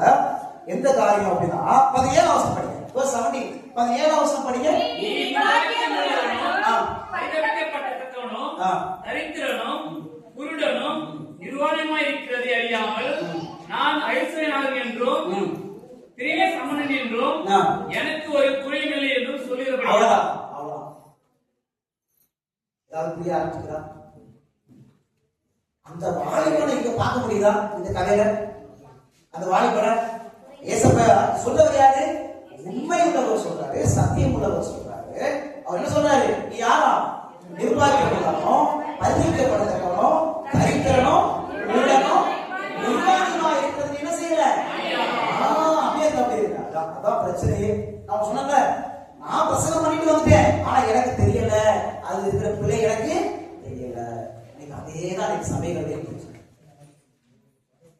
உங்களுக்கு புரியுதுங்களா? என்ன பிரச்சனை சபைகளையும்? நல்லா பாட்டு பாடுறோம், வேத வசனத்தை வாசிக்கிறோம், உபவாசம் இருக்கிறோம், ஆனா அவங்க இதை வச்சுட்டு அவங்க பிள்ளை என்ன செய்யுது? அப்படியே மறைக்கப்பட்டது. அவங்க பிள்ளை அவங்களுக்கு தெரிய மாட்டேங்குது. இவ்வளவு பெரிய டீச்சர் பாத்தீங்களா? டீச்சர் இல்லையா?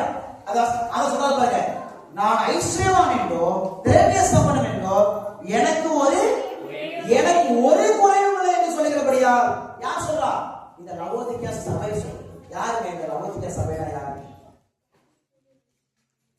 வெளிப்படுத்தல் புத்தகத்துல இதுதான் கடைசி சபை. அப்படிதானே? அப்ப இயேசு கிறிஸ்து உலகத்துக்கு வர முன்னாடி இருக்கக்கூடிய சபைதான். அவருடைய சபைனா என்ன அர்த்தம்? அவருடைய ஜனம், அவருடைய பிள்ளைங்க. அப்படிதானே? அப்ப அவருடைய பிள்ளைங்க சொல்றாங்களா? என்ன சொல்றாங்களா?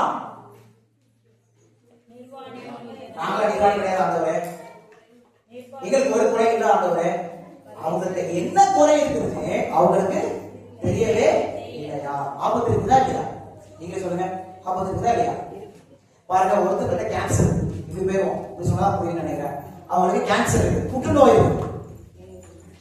ஆரம்ப ஸ்டேஜ்ல அவங்களுக்கு புற்றுநோய் இருக்கு. ஆரம்ப ஸ்டேஜ், சரிங்களா? இப்போ ஆரம்ப நிலையில அவங்க இருக்கிறாங்க, ஆனா அவங்களுக்கு தெரியவே இல்லை. ஆபத்து இல்லையா? ஆரம்பத்திலே அவங்களுக்கு தெரிஞ்சிச்சு அப்படின்னா கடைசி ஸ்டேஜ் போவாங்க. இப்பவே என்ன செஞ்சிடலாம்? ஆனா தெரியாம இருக்கிறது எவ்வளவு பெரிய ஆபத்து பாத்தீங்களா? அதே மாதிரி தான் சபையிலும் அவருடைய ஜனங்களுக்கு அவங்களுடைய பிள்ளை, அவங்களுடைய குறைகள் என்ன செய்யல, தெரியவே மாட்டேங்குது. இது எப்படின்னா, ஒரு குடிகாரர் இருக்கிற ஒரு குடிகாரர் பணத்துக்கு போக முடியுமா? ஒரு குடிகாரர் பணத்துக்கு போக முடியுமா? சொல்லுங்க, முடியாதா? ஒரு விபச்சாரக்காரர் பள்ளத்துக்கு போக முடியுமா? இந்த பக்கம் ஒரு கொலைக்காரர் பள்ளத்துக்கு போக முடியுமா? மனம் மாறினால் போகலாம், மனம் மாறவில்லை போக முடியாது. அதான் தேவ சத்தியம். அப்படிதானே? இருக்குதா இல்லையா? சரி, இப்படி கேட்க இப்ப நல்லா யோசிங்க. நானு இந்த சிஸ்டர் கணக்கு விதமா ஏதோ தப்பு செஞ்சுக்கிறாங்க, அவங்கள்ட்ட நான் பேசவே மாட்டேன், அவங்கள மன்னிக்கவே மாட்டேன். நான் பள்ளத்துக்கு போனா போக மாட்டேன்.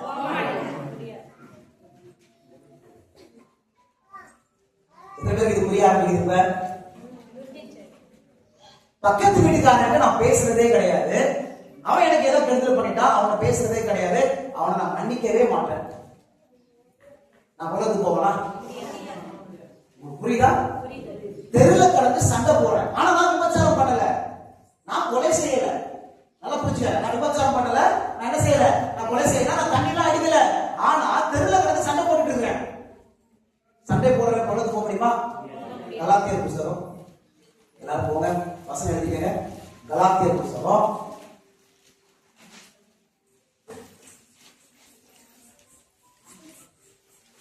5ஆம் கலாத்தியர் 5ஆம் அதிகாரம் 19, 20, 21 படிங்க. கலாத்தியர் 5.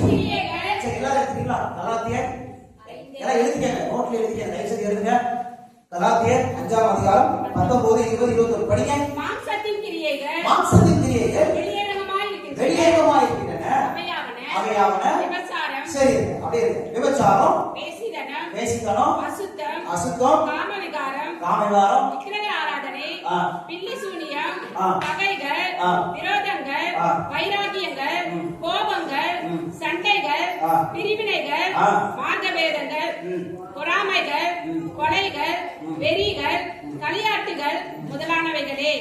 இப்படிப்பட்டவைகளை செய்கிறவர்கள் தேவனுடைய ராஜ்யத்தை சுதந்திரிப்பதில் என்று முன்னே நான் சொன்னது போல ஆ. இப்பொழுது உங்களுக்கு சொல்லுகிறேன். சரி, இங்க ஒரு நிமிஷம். விக்கிரக ஆராதனை அப்படிதானே?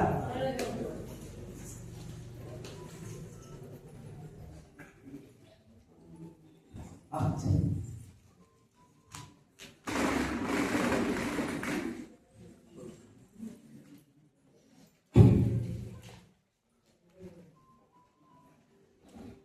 விக்கிரக ஆராதனை, சரிங்களா?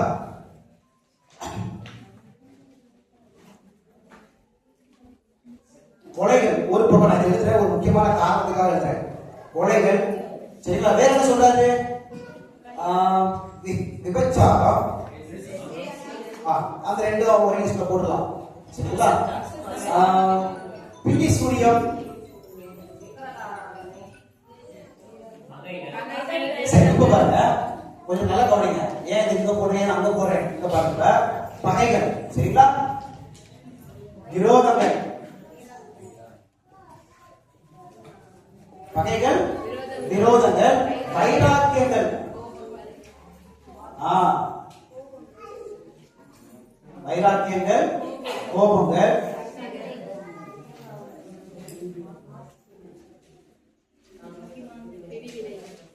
சண்டைகள், பிரிவினைகள், சரிங்களா? சரி, அப்படியே இருக்கு, அப்படியே இருக்கு. பொறாமை, இதே நீங்க சேர்த்துக்கலாம். பொறாமை. இங்க ஒரு வஞ்சனை இருக்கு. என்ன வஞ்சனை அப்படின்னா, கொஞ்சம் நல்லா பாருங்க. என்ன வஞ்சனை அப்படின்னா, சபைகள்ல இந்த விக்கிரகாராதனை, கொலைகள், விபச்சாரம், பில்லி சூனியம் இத ஒரு நபர் செஞ்சான் அப்படின்னா அவன் என்ன செஞ்சிடுவான்? அந்த நபர் கண்டிப்பா பரலோகத்துக்கு போக மாட்டாருப்பா அப்படின்னு முத்திரை போட்டுருவோம். கரெக்டா இல்லையா? இத அவ்வளவு சீரியஸா எடுக்கிறோம், நம்ம கடுமையா தாக்குறோம். இது இருக்கக்கூடாது கடுமையா தாக்குறோம். இப்ப இந்த பக்கத்துல ஆண்டவர் கலாத்தியர் 5ஆம் அதிகாரத்துல இதே லிஸ்ட் கூட தான், இந்த பட்டியல் கூட தான் எதை எடுக்கிறாரு? கூட இருக்கீங்களா? இதே பட்டியல் கூட தான் ஆண்டவர் எதை எடுக்கிறாரு? இதையும் எடுக்கிறாரு. நல்லா புரிஞ்சுக்கங்க, அப்படிதானே? இப்ப இந்த கூட்டத்துல ஆண்டவர் 19ஆம் வசனம், 20ஆம் வசனம், 21 பேசிட்டு இப்படிப்பட்டவர்களை செய்கிறவர்கள் தேவனுடைய ராஜ்யத்தை சுதந்திரிப்பதில்லை அப்படின்னு சொல்றாரு இல்லையா? அப்ப இப்படிப்பட்டவர்கள் எதெல்லாம் வருது? வெறும் இது மட்டும் வருதா, இது வருதா? எல்லாமே சேர்ந்து வருது. ஆனா இன்னைக்கு என்ன ஆபத்து தெரியுமா? சபையில இத நான் விடவே மாட்டேன்ப்பா, நான் இதை செய்யவே மாட்டேன்ப்பா, நான் இதற்கு வேண்டவே வேண்டாம்ப்பா அப்படின்னு இருக்கிறாங்க. ஆனா இத லட்டு சாப்பிடுற மாதிரி சாப்பிடுறாங்க. ஆபத்து. என்ன பிரச்சனைனா, லட்டு சாப்பிடுற மாதிரி இதை சாப்பிட்டுட்டு அதெல்லாம் ஒண்ணு இல்ல, பரவாயில்ல போயிடலாம், எனக்கு ஒரு குறையுமே இல்லை அப்படின்னு சொல்லி, இதுதான் பெரிய பிரச்சனை.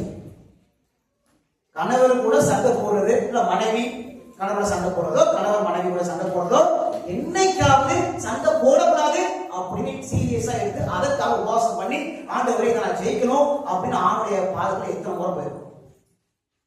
பக்கத்துக்கு கூட சண்டை போடக்கூடாது, நான் பஸ்ல போகும்போது கண்டக்டர் கூட நான் சண்டை போடக்கூடாது, ரேஷன் கடைக்கு போகும்போது அங்க நான் சண்டை போடக்கூடாது அப்படின்னு எத்தனை முறை நம்ம சீரியஸா எடுத்து அங்கேயும் நான் நீடிய பொறுமையா உங்களுடைய கனியை நான் என்ன செய்யணும்? பிரதிபலிக்கணும் அப்படின்னு நான் கிறிஸ்தவனா நாங்க வாழ்ந்துட்டேன்னா சீரியஸா எடுத்துட்டேன்னா, நான் இதை ரொம்ப சீரியஸா பாக்குறேன். இல்ல எனக்கு வேண்டாம், கொலை இல்ல வேண்டாம் அப்படி இதை நான் ஒதுக்கி வைக்கிற அளவுக்கு ஏதோ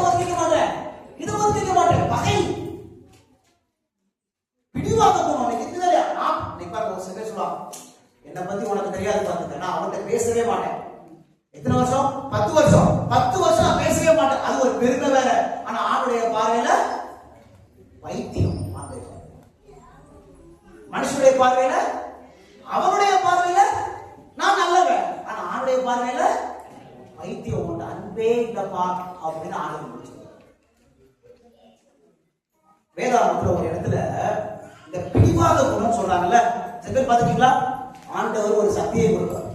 சத்தியம் கொடுத்தாலும் அந்த சத்தியத்துக்கு ஒப்பு கொடுக்கணுமே அப்படின்னு ஒப்பு கொடுக்காம பிடிவாதமா இருப்பாங்க. நான் சொன்னதா சரி. கேள்விப்பட்டீங்களா? நான் சொன்னதா சரி. இந்த பிடிவாத குணத்துக்கு ஆண்டவர் என்ன பேர் வைக்கிறார் தெரியுமா? பைபிள்ல 1 சாமுவேல் புத்தகம் 15ஆம் அதிகாரம். 1 சாமுவேல் புத்தகம் 15ஆம் அதிகாரம் 23வது வசனம். 1 சாமுவேல் எழுதிக்கங்க. 1 சாமுவேல் 15ஆம் அதிகாரம் 23வது வசனம். ரெண்டகம் பண்ணுதல்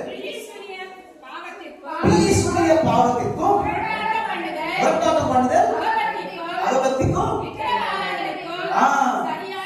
அவ்வளவுதான். என்ன சொல்றாரு? ரெண்டகம் பண்ணுதல் முரட்டாட்டம் பண்ணுதல் எதுக்கு சமம் சொல்றாரு ஆண்டவரே?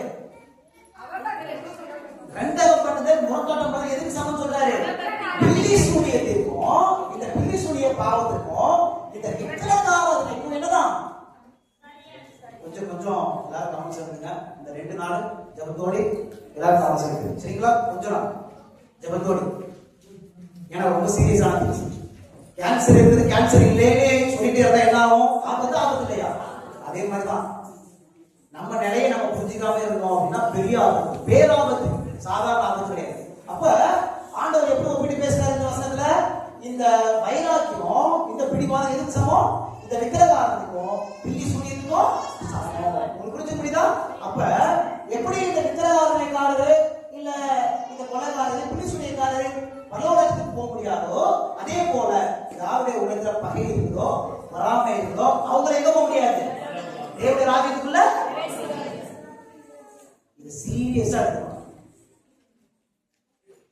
நம்ம வாழ்க்கையை சிந்திக்கக்கூடிய நேரம். அப்படிதான் என்னுடைய வாழ்க்கையில ஆண்டவரே, எங்களுடைய வாழ்க்கையில ஆண்டவரே பகை இருக்குதா இல்லையா? ஆண்டவர் இந்த பகை எதுக்கு கூப்பிட்டு பேசுறாரு தெரியுமா?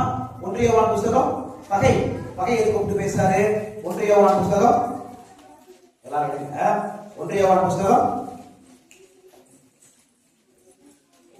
4ஆம் அதிகாரம் 20ஆம் வசனம் படிங்க. 1 யோவான் புத்தகம் எல்லாம் எழுதுங்க.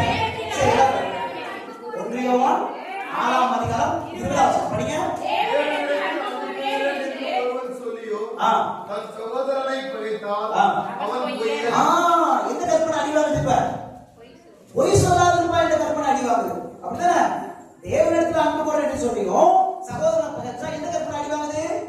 பொய்யன். அப்ப பொய் சொல்லாத கற்பனை நம்ம என்ன செய்யறோம்?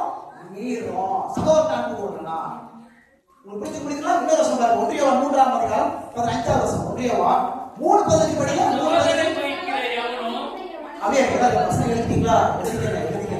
தன் சகோதரனை பகைக்கிற எவனும் மனுஷன் பகைப்பாளனா இருக்கலாம். என்ன சொல்றாரு? தன் சகோதரனை யாராவது பகைச்சாங்கன்னா அவன் யாரா? மனுஷன் கொலை. அப்ப பகை என்ற ஒரு பாவம் எந்த பிரமாணத்தோடு சம்பந்தப்பட்டிருக்குது?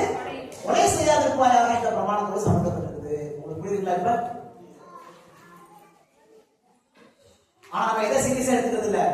ஒரு சைர கொலைய இவன் பண்ணிடக்கூடாது அப்படி பயப்படுறோம். ஆனா பகை இருக்குதா? இன்னும் எத்தனையோ குடும்பங்கள் அண்ணன் தம்பிக்குள்ள பேச மாட்டாங்க. எத்தனையோ குடும்பம் அண்ணன் தம்பிக்குள்ள சின்ன வயசுல இருந்து ஒரே பேட்ல சாப்பிட்டு ஒரே குடும்பத்துல இருந்து வளர்ந்து திருமணமான உடனே ஒரு அண்ணன் தம்பிக்குள்ள அக்கா தங்கச்சிக்குள்ள மாமியார் மருமகனே பேச மாட்டாங்க. ஒரே வீட்டுல தான் இருப்பாங்க. பகை, கசப்பு. ஏன் அதை நினைக்காத ஆண்டவரை போயிட்டு ஆண்டுடைய பாதத்துல உட்கார்ந்துட்டு, ஆண்டவரே இந்த பகை எனக்கு வேண்டாம்ப்பா. இந்த பகை எதுக்கு சமம்? கொலைக்கு சமம், பொய்க்கு சமம். ஆண்டவரே இது எனக்கு வேண்டாம்ப்பா அப்படின்னு எத்தனை முறை ஆண்டுடைய பாதத்துல போயிடும்.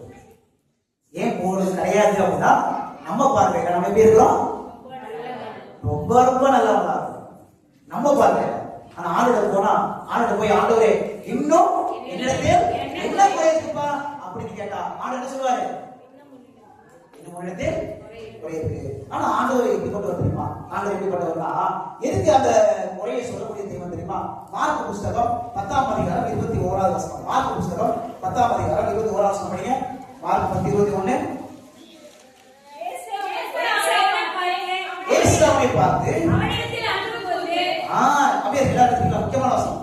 மார்க் 10ஆம் அதிகாரம் 21ஆம் வசனம். இயேசு அவனை பார்த்து அவனிடத்தில் அன்பு கூர்ந்து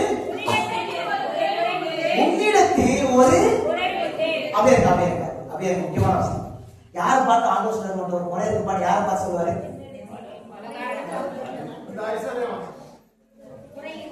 யாரை வசனம் படிக்க மாட்டீங்க?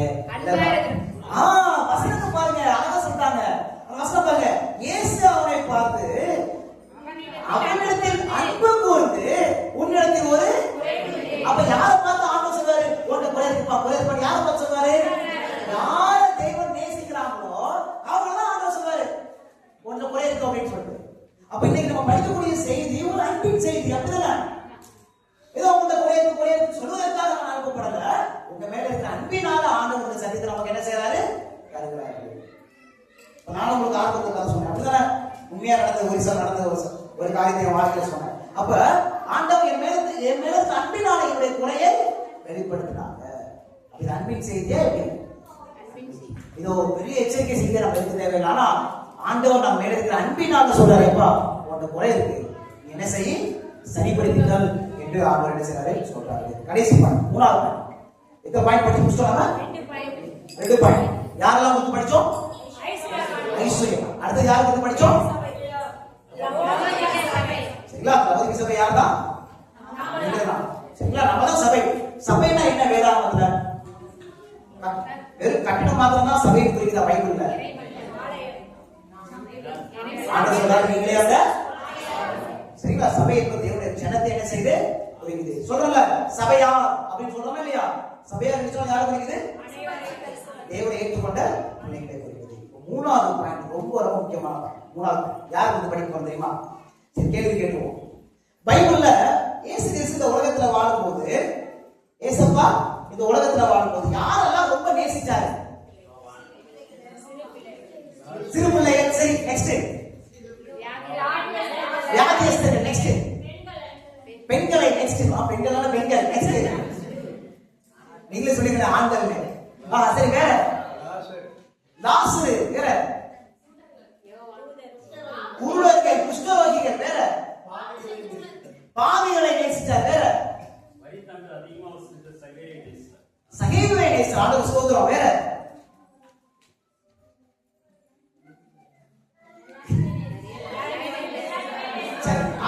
நான் எதிர்பார்க்கிறேன். அது யாரும் சொல்ல மாட்டீங்க. அது ஈஸியா வராது. எனக்கே வராது. ஆசாரியர்கள் ஆண்டவர் நேசிச்சாரா இல்லையா? ஆசாரியர்கள் நல்லா யோசித்து சொல்லணும். ஆசாரியர்கள் ஆண்டவர் நேசிச்சாரா? பரிசேயர்கள் ஆண்டவர் நேசிச்சாரா? பரிசேயர்கள், ஆசாரியர்கள், ஜெபாலய தலைவர் ஆண்டவர் நேசிச்சாரா? ஆனா யாரும் சொல்ல மாட்டீங்க. பொதுவா நம்ம மனசுல யார் நேசிச்சாரு கேட்டா மரியாதை நமக்கு ஞாபகம் வரும், சகைவு நமக்கு ஞாபகம் வரும், பாவிகளை ஞாபகம் வரும். ஆனா ஆசாரியர்கள் பரிசேயர்களையும் ஆண்டவர் நேசிச்சார் அப்ப நமக்கு ஞாபகம் வருமா? என்னதான் ஞாபகம் தெரியுமா? ஆண்டவர் திட்டாருப்பா, அதுதான் ஞாபகம் வரும். அப்படிதானே? என்ன திட்டாரு? மாயக்காரனே அப்படின்னு திட்டாருப்பா, அதுதான் நமக்கு ஞாபகம் வரும். அதனாலே ஏசுவுக்கு எங்க அழைச்சிட்டாங்க? சிலுவையில அழைச்சிட்டாங்கப்பா, அப்பதான் நம்ம நினைச்சிட்டு இருக்கோம். ஆனா உங்களுக்கு தெரியுமா, இந்த பரிசேயர் ஆசாரியர் கூட்டத்தை ஆண்டவர் நேசிச்சாரா இல்லையா? இவங்களுடைய குறைகள் ஆண்டவர் எப்படி சொன்னார் என்பதுதான் 3வது பாடம். புரிஞ்சு முடியுங்களா? அப்ப 3வது எழுதிக்கங்க. பரிசேயர், வேதபாரகர், ஆசாரியர். பரிசேயர், வேதபாரகர், ஆசாரியர். சரிங்களா? இப்ப மார்க்கு புத்தகம் எழுதிங்களா? 3வது பாயிண்ட் இவங்களை வந்து படிக்க போறோம். முதல்ல யாரை வந்து படிச்சோம்? ஐஸ்வர்யன் ஆகிய வாலிபன். ஒரு வாலிபன் வந்து படிச்சோம், ஐஸ்வர்யம்.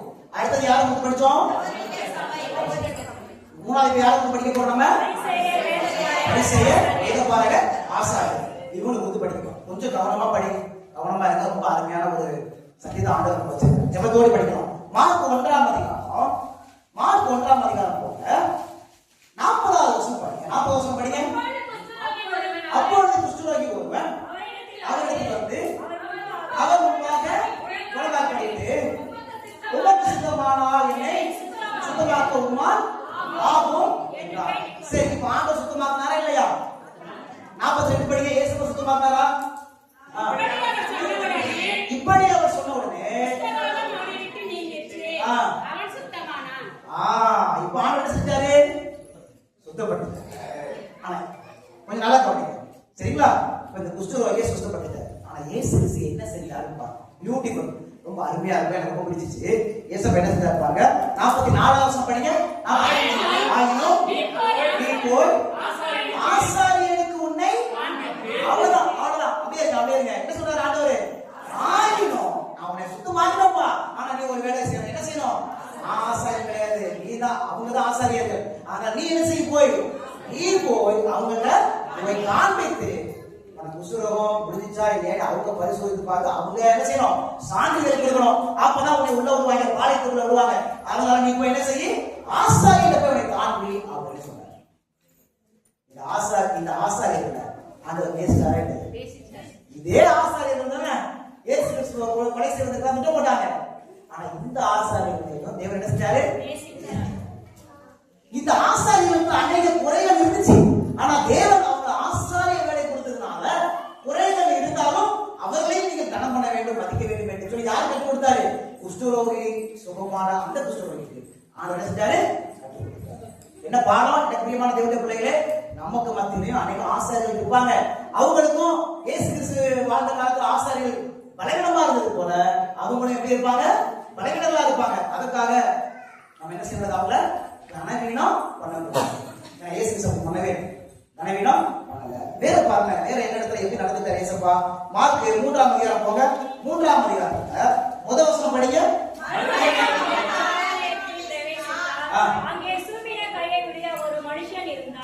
சரி, இப்ப ஒரு சூம்பின கையுடைய மனுஷன் நிக்கிறாரு. 3ஆம் வசனம் பாருங்க. அப்பொழுது அவர் சூம்பின கையுடைய மனுஷனை நோக்கி எழுந்து நடுவே நில் என்று சொல்லி அவர்களை பார்த்து, சரி வாசிங்க. ஓய்வு நாட்களில் நன்மை செய்வதோ தீமை செய்வதோ ஜீவனை காப்பதோ அழிப்பதோ எது நியாயம் என்றார். அதற்கு அவர்கள் பேசாமல் இருந்தார்கள். சரி, அப்படியே இங்க ஒரு மனுஷன் சூம்பின கையோட மனுஷன் அவனை இந்த எங்க சுகமாக்குறார் இயேசுப்பா? ஜெபாலயத்துல அவர் என்ன செய்யறாரு? ஆண்டவர் சுகமாக. இப்ப அவர் சுகமாயாச்சு. ஆனா யாருக்கு பிடிக்கல? யாருக்கு பிடிக்கல? 6ஆம் வசனம் படிங்க. புறப்பட்டு போய் அவரை கொலை செய்யும்படி அவருக்கு விரோதமாய் யோரோனியோரோடே கூட ஆலோசனை பண்ணினார். அவரை கொலை செய்யும்படி உடனே பரிசேயர்கள் என்ன செய்றாங்க? எப்படியாவது கொலை செய்யணும்பா அப்படின்னு திட்டம் போடுறாங்க. எது திட்டம் போட்டாங்க? ஓய்வு நாள்ல ஏசப்பா சூம்பின கையோட மனுஷன் செஞ்சாரு, ஏசப்பா சுகமாக்கிட்டார். ஆனா அது எங்க நடக்குது? ஜெபாலயத்துல நடக்குது. ஞாபகம் வச்சுக்கோங்க, ஜெபாலயத்துல இன்னொருத்தர் இருப்பார். அவர் யாரு? யார் சொல்லுவாங்க? ஆசாரியன். நான் ஒரு வார்த்தை எதிர்பார்க்கிறேன். அந்த ஜெபாலயம் அந்த வார்த்தையில இருக்குது. ஜெபாலய தலைவர். இது பணம் இருக்க மாட்டானா? இப்ப ஜெபாலய தலைவர்களும் சேர்ந்து பரிசேயரோட சேர்ந்து இவருக்கு ஓய்வு நாளை நீ எப்படி சுகப்படுத்தலாம் சொல்லி பணம் இருக்க மாட்டாங்களா?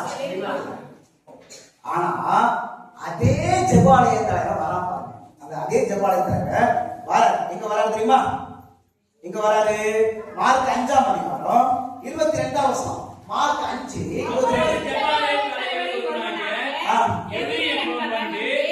அவரை கண்டவுடனே அவர் பாதத்திலே விழுந்து அப்படியே இருங்க. இங்க ஒருத்தர் வராரு. இவர் யாரு? ஜெபாலய தலைவர். இவர் என்ன செய்யறாரு? இயேசுவின் பாதத்துல விழுகிறாரு. எதுக்கு வந்தாரு? இப்ப சொல்லுங்க நீங்க. மரண அவஸ்தைப்படுறா நீங்க சொல்லலாம் சார். என்னுடைய கேள்வி என்ன அப்படின்னா, ஏசப்பா இந்த எபிரோடைய மகளை உயிரோடி கொண்டு வந்தாரா இல்லையா? அவர் தாங்க நம்ம ஆண்டவர். அல்லேலூயா. உங்களுக்கு புரிய ஆரம்பிக்குதா? புரியல? இப்ப ஜெபாலயத்துல சூம்பின கையோட மனுஷன் இருக்கா. அந்த மனுஷன் சுகமாக கூடாதுன்னு சொல்லி பரிசேயர்கள், ஆசாரியர்கள், ஜெபாலய தலைவர்கள் என்ன செய்றாங்க? அவங்க முன்னுக்குறாங்க, திட்டம் போடுறாங்க. குணமாக்குனவரை கொலை செய்ய திட்டம் போடுறாங்க. அதே ஜெபாலய தலைவர் மகனுக்கு செத்து போறா. அந்த மகன் உதவி செய்ய யார் போறா? இயேசு கிறிஸ்து போறாரு. ஜெபாலயத்துக்கு தெரியல ஓய்வு நாள்ல நன்மை செய்யறது நியாயம் அப்படின்னு அவனுக்கு தெரியல. ஆனாலும் கூட ஆண்டவர் அவனுக்கு ஒரு குறை ஏற்படுவது அவனுக்காக போய் என்ன செய்யற? ஆண்டவர் நேசிச்சாரா இல்லையா? உலக யாரு புரியுதா? அப்ப ஆசாரியர்களை மாத்திரமல்ல ஜெபாலய தலைவரை ஆண்டவர் என்ன செஞ்சாரு?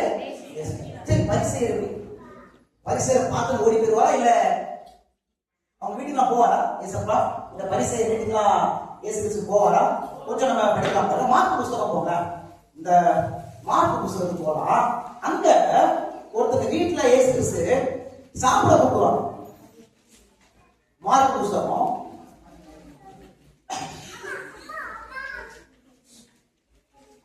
மார்க் லூக்கா 7:36 படிங்க.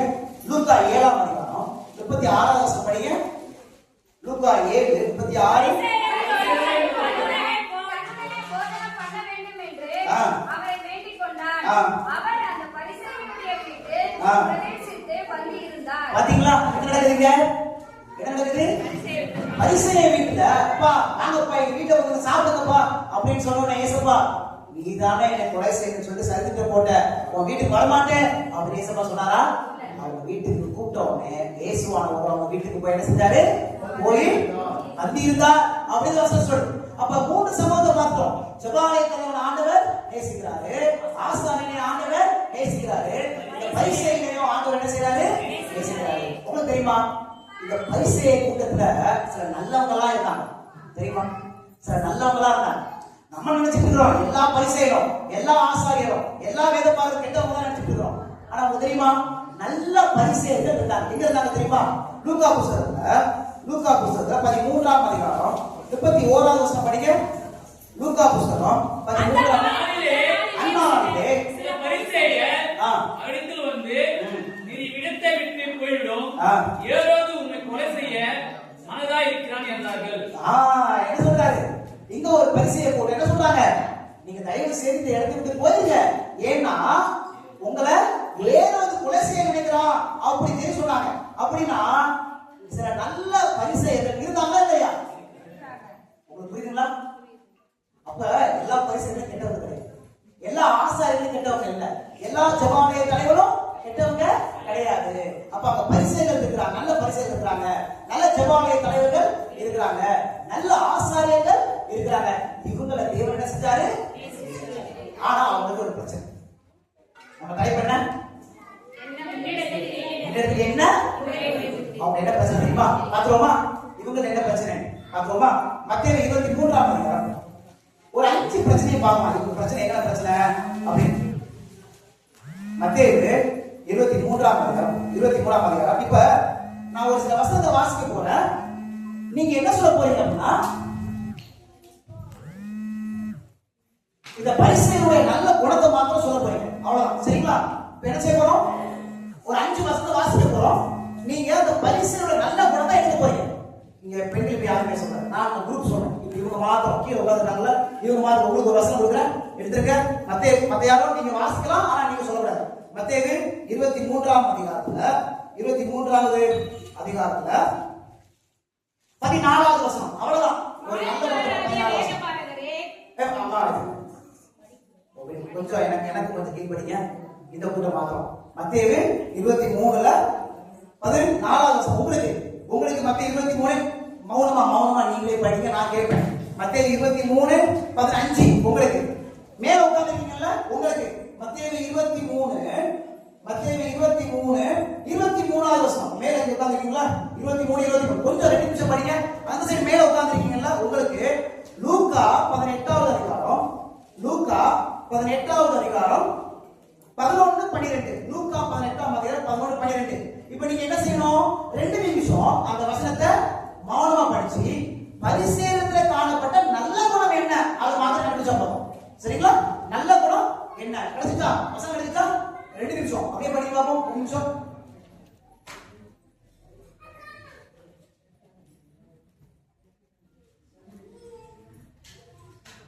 கண்டுபிடிச்சவங்க ஜஸ்ட் கை உயர்த்தலாம், கை மட்டும் தான் உயர்த்தணும்.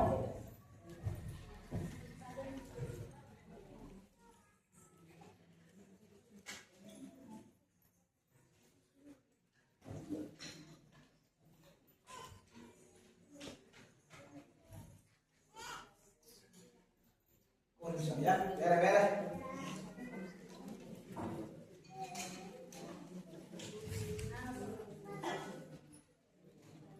ஐயா சொல்லுங்க. உங்களுக்கு எந்த வசனம் ஓகே மத்தேயு 23 வசனம் வாசிங்க. முதல்ல வாசித்து சொல்லுங்க. மாயக்காரராகிய வேதபாரகரே, சரி. பரிசேயரே, உங்களுக்கு ஐயோ! நீங்கள் ஒத்தனமிலும் இரத்தயத்திலும் சீரகத்திலும் தசமபாகம் செலுத்தி நியாயப்பிரமாணத்தில் கற்பித்திருக்கிற விசேஷித்தவர்களாகிய நீதியையும் இரக்கத்தையும் விசுவாசத்தையும் விட்டு விடுகிறீர்கள். அவ்வளவுதான். அப்படியே இருக்க. என்ன நல்ல குணம் கண்டுபிடிச்சீங்க? நல்ல குணம் என்னது? எந்த நல்ல குணம்? பரிசு நல்ல குணம் என்ன குணம்? தசமபாகம். சூப்பர் சொல்றாங்க. பாக்கியர் என்ன சொல்றாங்க? அவங்க ஆவணத்துக்கு வர்றாங்க. நம்ம கிட்ட இருக்காங்க. சந்தோஷம் ஆண்டு சொல்றோம். என்ன நல்ல குணம்? தசமபாகம். கண்டுபிடிச்சீங்களா? ஃபர்ஸ்ட் நீங்க என்ன செய்ய தெரியுமா? எனக்கு இன்னைக்கு டைம் இல்லாதனால ஒரு நோட்ஸ் எப்படி எடுக்கணும்னு உங்களுக்கு சொல்லலாம். இப்ப நீங்க வசனம் எழுதிட்டீங்களா? மத்தேயு 23 எத்தனை வசனம்? 23 பிராக்கெட்ல பக்கத்துல தசமபாகம் எழுதி வைங்க. எனக்குமே நீங்க நோட்ஸ் எடுக்கும்போது வசனத்தை மாத்திரம் எழுதக்கூடாது. இப்ப நைட் நீங்க போனீங்கன்னா எல்லாம் மறந்துடுவீங்க. எதுக்கு அந்த வசனம் சொன்னாரு அவருக்கு உங்களுக்கு மறந்து போயிடும். என்னைக்குமே ஒரு நோட்ஸ் எடுக்கும் போது அந்த வசனத்துக்கு பக்கத்துல என்ன கருத்தை சொல்றாங்க, ஏதோ ஒரு கருத்தை சொல்றோம்ல, அந்த கருத்தை பக்கத்துல எழுதி வைக்கணும். சரி சிஸ்டர் நீங்க சொல்லுங்க. அது வசனம் வாசிங்க. லூக்கா 18 11 12. எல்லாரும் எடுத்துக்கங்க. அடுத்த நல்ல குணம் பரிசேயர் நல்ல குணம். லூக்கா 18 11 12 வாசிங்க. பரிசேயன் என்று ஆ தேவனை நான் பரிகாரர் அநியாயக்காரர் ஆ. விபச்சாரக்காரராகிய மற்ற மனுஷரைப் போலவும் ஆ இந்த ஆயக்காரனைப் போலவும் இராதபடியால் உம்மை ஸ்தோத்திரிக்கிறேன். சரி அவ்வளவுதான். அடுத்த வாசிங்க. வாரத்தில் 2 தரம் உபவாசிக்கிறேன். ஆ என் சம்பாதித்தை எல்லாம் தசமபாகம் செலுத்துவேன். சரி அவ்வளவுதான் சொல்லுங்க. நல்ல குணம் என்ன குணம்? உபவாசம். வாரத்துல எத்தனை உபவாசம்? நல்ல குணமா கெட்ட குணமா? நீ யாரும் சொல்ல மாட்டீங்க. வாரத்துல 2 கூட உபவாசம் நல்ல குணமா கெட்ட குணமா? வசனம் எழுதிட்டீங்களா? நல்ல குணம். Very good. Praise the Lord. சரி இது வேற நினைச்சீங்களா? எந்த வசனம் சொல்லுங்க. மத்தேயு 23 மத்தேயு 23 14 எல்லாம் எடுத்துங்க. மத்தேயு 23 14 அடுத்த நல்ல குணம் அவர் சொல்ல போறாரு. வாசிங்க. மாயக்காரராகிய வேதபாரகரே, பரிசேயரே, உங்களுக்கு ஐயோ! பார்வைக்காக நீண்ட ஜெபம் பண்ணி விதவையின் வீடுகளை பட்சித்து போடுவீர்கள். சரி அவ்வளவுதான். சொல்லுங்க என்ன நல்ல குணம்? யாரு நீங்களும் சொல்லக்கூடாது சொன்னாங்க. கீழ்படியில் ரொம்ப மிஸ் ஆகுது. சரிங்க அவருக்குள்ள அவர் சொல்றாரு ஜெபம் நல்ல கருமா என்ன தெரியுமா? பிராக்கெட்ல எழுதுங்க. மத்தேயு 23 14 பக்கத்துல எழுதுங்க. நல்ல குணம். சரிங்களா? அப்ப எத்தனை நல்ல குணம் கண்டுபிடிச்சாச்சு? 3. அவங்க என்ன சொன்னாங்க? தசமபாகம். இங்க என்ன படிச்சோம்?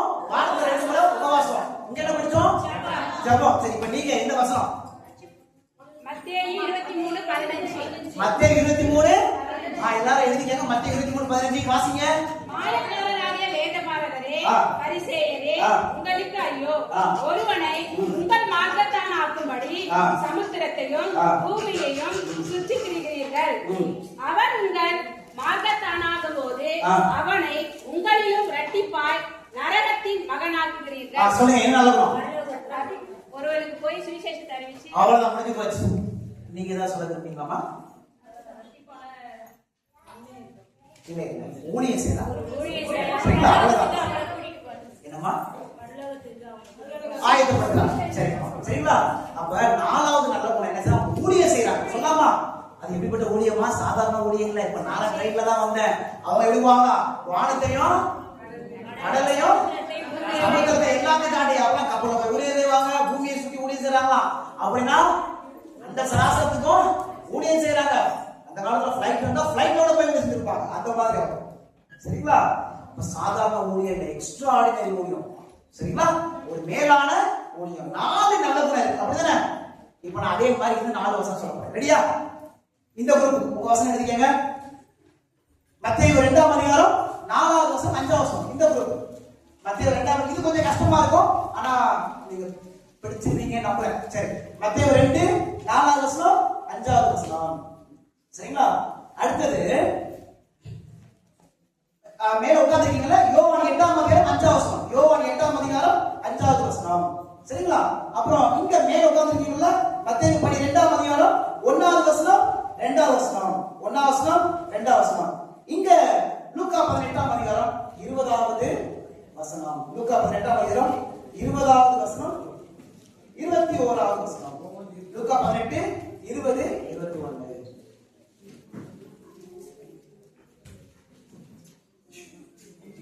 ரெண்டு நிமிஷம் டைம்.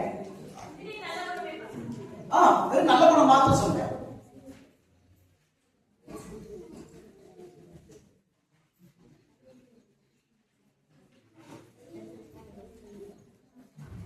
நீங்க ரெடியா? ஒரு நிமிஷம். நீங்க எந்த வசனம் சொன்னோம்? மத்தேயு 2ஆம் அதிகாரம் 4வது வசனமும் 5வது வசனமும் வாசிங்க. பிரதான ஆசாரியர் ஜனத்தின் வேதப்படி எல்லாரையும் கூடிவரச் செய்து கிறிஸ்து அவர் எங்கே பிறப்பார் என்று அவருக்கு விசாரித்தார். அதற்கு அவர்கள் யூதேயாவில் உள்ள கத்திரிகள் பிறப்பார் அது என்னவென்றார் சொல்லுங்க. நல்லவர் என்ன? சரி, இன்னொன்னு இருக்கு, பிறப்பு. சரி, ஆனா அந்த பிறப்பை எங்க இருந்து அறிஞ்சிருந்தாங்க அதை சொல்லுங்க. மத்தேயு 2ல எங்க இருந்து அவங்க அறிஞ்சிருந்தாங்க? 2, 4, 5 படிச்சீங்களா? 6 படிங்க. யூதேய தேசத்தில் உள்ள பெத்லகேமே யூதாவின் பிரபுக்களில் சிறியவன் அல்ல, என் ஜனமாகி இஸ்ரவேலில் ஆளும் பிரபு உனத்திலிருந்து புறப்படுவார் என்று தீர்க்கதரிசனால் எழுதப்பட்டிருக்கிறது என்றார். அப்படின்னு என்ன அர்த்தம்? எங்க இருந்து அவங்க கண்டுபிடிச்சாங்க இந்த மாதிரி பெத்லகேமில் பிறப்பாரு அப்படின்னு? எங்க இருந்து கண்டுபிடிச்சாங்க? அவங்க தீர்க்கதரிசிகள் எழுதின புத்தகத்தை கண்டுபிடிச்சாங்க. அப்படின்னா அவங்க சொல்லுங்க, அவங்க தீர்க்கதரிசிகள் என்ன செய்றாங்க? தீர்க்கதரிசிகள் எழுத்துக்களை அவங்க வாசிக்கிறாங்க. நல்ல குணமா என்ன குணமா? நல்ல குணம். அப்படிதானே? தீர்க்கதரிசிகளுடைய எழுத்துக்களை அவங்க வாசிச்சு இது வெறும் தீர்க்கதரிசி எழுத்துக்கள் மட்டுமில்ல, தீர்க்க தரிசனத்தையும் புரிஞ்சு வச்சிருக்காங்க. அப்படிதானே? என்ன புரிஞ்சு வச்சிருக்காங்க? தீர்க்க தரிசனம் இந்த மாதிரி இயேசு கிறிஸ்து பெத்லகேம்ல வந்து பிறப்பார் அப்படின்னு தீர்க்க தரிசனம் புரிஞ்சு வச்சிருக்காங்க. நல்ல குணம், சூப்பர். அப்புறம் எந்த வசனம் உங்களுக்கு சொன்னோம்? யோவான் 8:5. யோவான் 8. இப்படிப்பட்டவர்களை கல்லெறிந்து கொல்ல வேண்டும் என்று மோசே நியாயப்பிரமாணத்தில் நமக்கு கட்டளையிட்டு இருக்கிறாரே. அவ்வளவுதான். சொல்லுங்க. நியாயப்பிரமாணத்தை வாசிக்கிறார். மோசேயுடைய நியாயப்பிரமாணம் ஒண்ணு இருக்குது அப்படின்னு அவங்க தெரிஞ்சு வச்சிருக்காங்க. நல்ல குணமா கெட்ட குணமா? மோசேயுடைய நியாயப்பிரமாணத்துல யாராவது விபச்சாரம் செஞ்சாங்கன்னா கல்லெறிஞ்சு கொள்ளணும் அப்படின்னு எழுதிருப்பா. அப்படின்னா மோசேயுடைய நியாயப்பிரமாணம் அவங்களுக்கு தெரிஞ்சிருக்கு, அதை படிச்சுட்டு இருக்காங்க. ஒரு நல்ல குணம் இருக்குது. சரிங்களா? அடுத்தது இங்க யாரும் சொல்லுவோம். எந்த வசனம்? மத்தேயு 12:1-2 படிங்க. எந்த நல்ல குணம்?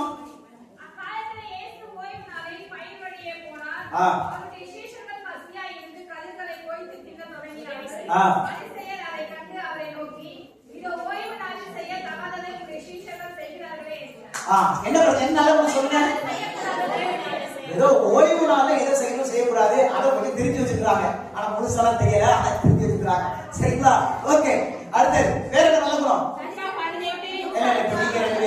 பின்னாடி வாய்ப்பு உங்களுக்கு தான் இங்க வந்து உங்களுக்கு பின்னாடி காத்த அவங்க வாய்ப்பு கொடுப்பேன்னு சொல்றேன். சொல்லுங்கம்மா. எந்த வசனம் சொல்றாங்க? எந்த நல்ல சொல்லுங்க.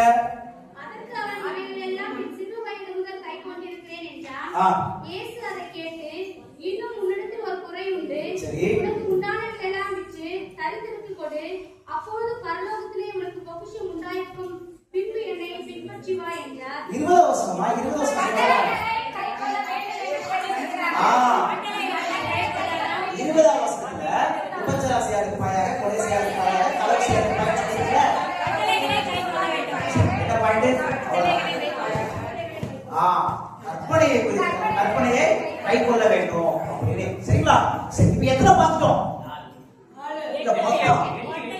அவ்வளவுதான். நான் அதுக்கு மேல சொல்ல நமக்கு நேரம் ஆயிடுச்சு. சரிங்களா? முடிக்கணும் சீக்கிரம், அப்பதான் அடுத்த செஷன் போக முடியும். அப்ப 8 நல்ல குணத்தை பார்த்தோம். அப்படித்தானே? இதை நீங்க ஞாபகம் வச்சுக்கோங்க. 8வது ஞாபகம் வச்சுக்கோங்க உங்களுக்கு கிடைச்ச. சரி, என்னன்னா 8 குணம் கொஞ்சம் சொல்லிடலாமா? அந்த 8 குணம் என்ன? நல்லா ஜெபிக்கிறாங்க, ஊழியம் செய்யறாங்க, வாரத்துல 2 முறை உபவாசம் இருக்காங்க, அப்புறம் ரசவாதம் இருக்கிறாங்க, கற்பனை கை கொள்ள சொல்றாங்க, இருக்காங்க, மோசடி பிரமாணத்தை இருக்கிறாங்க, ஓய்வு நாள்ல இது செய்யணும் செய்யக்கூடாதுன்னு சொல்லி அறிவிக்கிறாங்க. எத்தனை பாயிண்ட் பார்த்தோம்? இதெல்லாம் நல்லது. நல்ல குணமா கெட்ட குணமா? இப்படி நீங்க ஒரு ஆளை உங்க வாழ்க்கையில நீங்க பார்த்தீங்கன்னா அவங்க நீங்க என்ன சொல்லுவீங்க?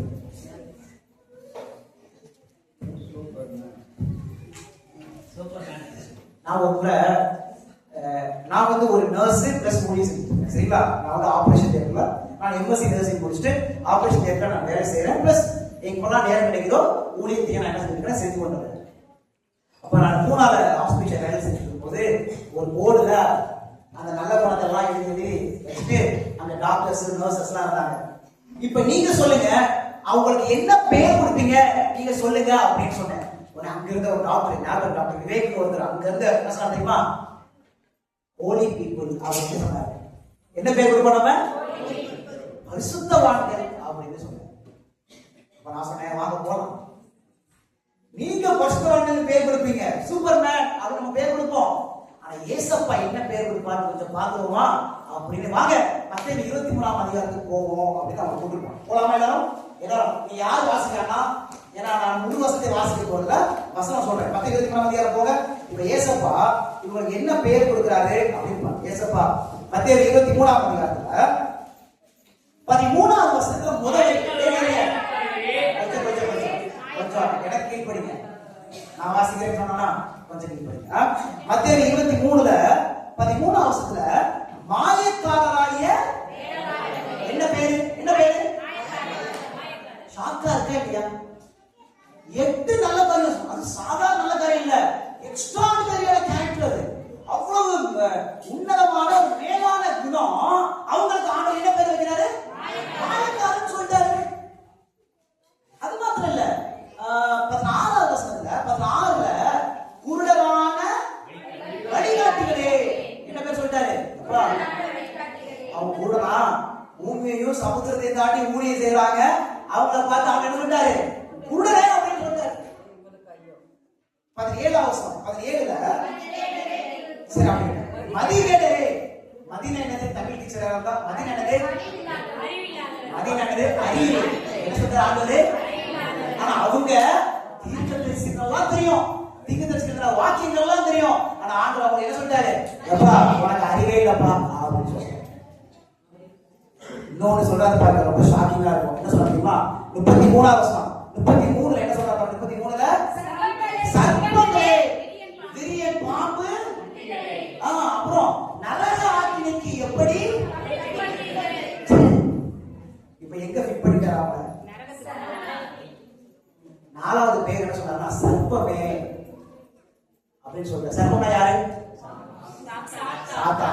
சாத்தானே சொல்லிட்டு இன்னொன்னு என்ன சொல்றது தெரியுமா?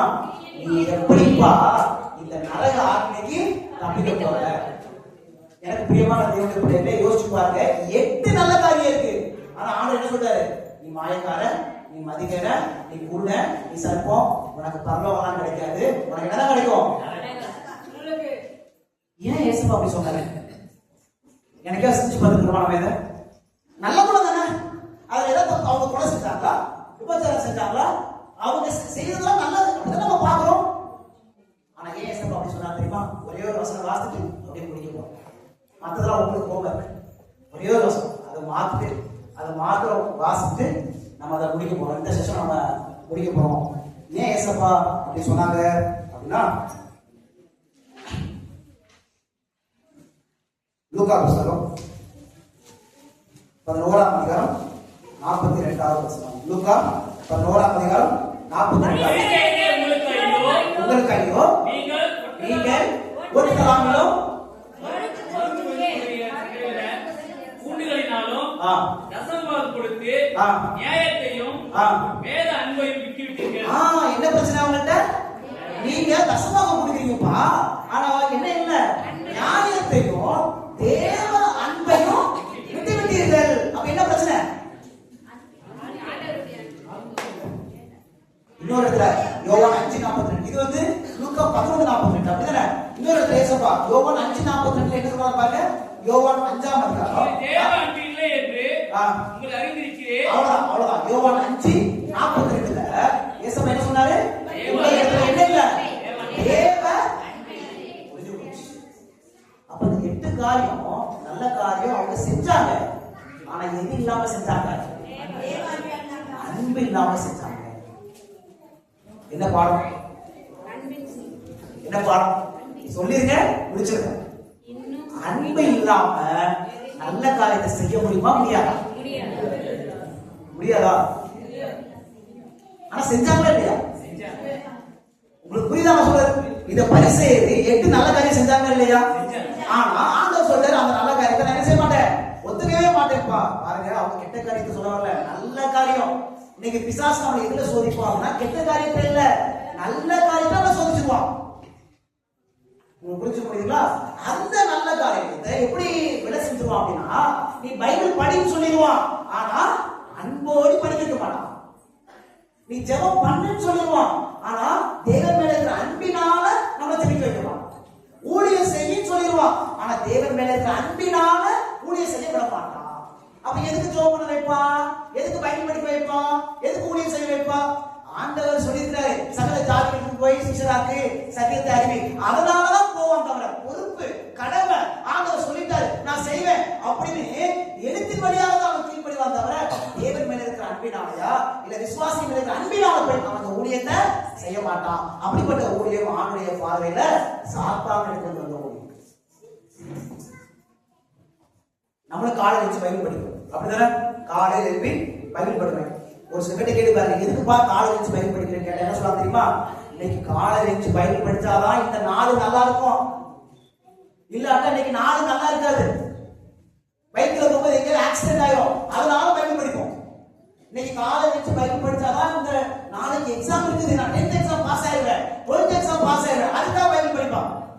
இன்னைக்கு நான் காலையில் எழுந்து பைபிள் படிச்சாதான் எனக்கு குற்ற உணர்வு இருக்கவே இருக்காது. எனக்கு காலேஜ் பைபிள் படிக்காம இருந்தா எங்க அம்மா திட்டுவாங்க, எங்க அப்பா திட்டுவாங்க, எங்க பாட்டி திட்டுவாங்க, எங்க தாத்தா திட்டுவாங்க, எங்க பாஸ்டர் திட்டுவாங்க. அதனால பைபிள் படிக்க ஆரம்பிக்கிறேன். தேவன் மேல உண்மையிலேயே அன்பு, அவர் மேல அன்பு, அவர் எனக்கு வேதாகமத்தை எழுதி கொடுத்திருக்கிறாரு, அதனால அவர் மேல அன்பினால அதை படிப்பேன். அது இருக்க அன்பு இருக்க. ஜெபம் எதுக்குப்பா ஜெபம் பண்ற? ஜெபம் பண்ணாதான் ஆசீர்வாதம் கிடைக்கும். பதிலுக்காக ஜெபம் பண்றது, உண்மையிலேயே அவர் மேல இருக்கிற பாசத்தினால ஜெபம் பண்றது கிடையாது. ஜெபம்னா என்ன? ஜெபம்னா என்னது? ஆண்டவர்கிட்ட பேசுறது. நம்ம எப்படி அப்பா அம்மாட்ட பேசுற மாதிரி நம்ம ஆண்டவர்கிட்ட பேசுறது. கொஞ்சம் யோசிச்சு பாருங்க, இன்னைக்கு நம்முடைய பிள்ளைங்க நம்ம மேல இருக்கிற அன்பினால நம்மகிட்ட பேசாம நம்மகிட்ட இருக்கக்கூடிய சொத்துக்காக மாத்திரம் நம்மகிட்ட பேசுறாங்க வைத்துக் கொள்ளுங்க, எப்படி இருக்கும்? ஆண்டவர்கிட்ட எதுக்குமா ஜெபம் பண்ற? ஜெபம் பண்ணாதான் ஆசீர்வாதம் கிடைக்கும். அப்ப ஆசீர்வாதத்துக்காக ஆண்டவரே அவர் மேல இருக்கிற அன்பினால அவங்க பேசுறது கிடையாது. அப்படிப்பட்ட ஜெபம் தேவனுடைய பார்வையில அருவருப்பானது. புரிய ஆரம்பிக்கிறீங்களா? புரிய ஆரம்பிக்கிறீங்களா? இப்ப நம்ம எல்லாரும் யோசிக்கணும், அந்த ஐஸ்வர்யமான வாலிபன் கேட்ட போல ஆண்டவர் நம்ம என்ன செய்யணும்? கேட்கணும். என்ன கேட்கணும்? ஆண்டவரே என்னிடத்தில் என்ன? நம்ம எல்லாருமே செய்யணும். நம்மகிட்ட குறை இல்ல அப்படின்னா நம்ம ஆண்டவரை உண்மையிலே நம்ம என்ன செய்ய மாட்டோம்? தேடவே மாட்டோம். யாருக்கு டாக்டர் தேவை? யாருக்கு கேன்சர் இருக்குதோ, நோய் இருக்குதோ அவங்க யாரும் தேடுவாங்க? டாக்டர் தேடுவாங்க. கொஞ்சம் முடியுங்களா? ஆனா இந்த பரிசேயர்கள் என்ன தெரியுமா? இதே பரிசேயர்கள் எத்தனை முறை இருந்துச்சு? எப்படி பார்த்தோம்ல, இவங்க தான் கடைசியில் இயேசு கிறிஸ்துவை சிலுவையில் அறைஞ்சாங்க.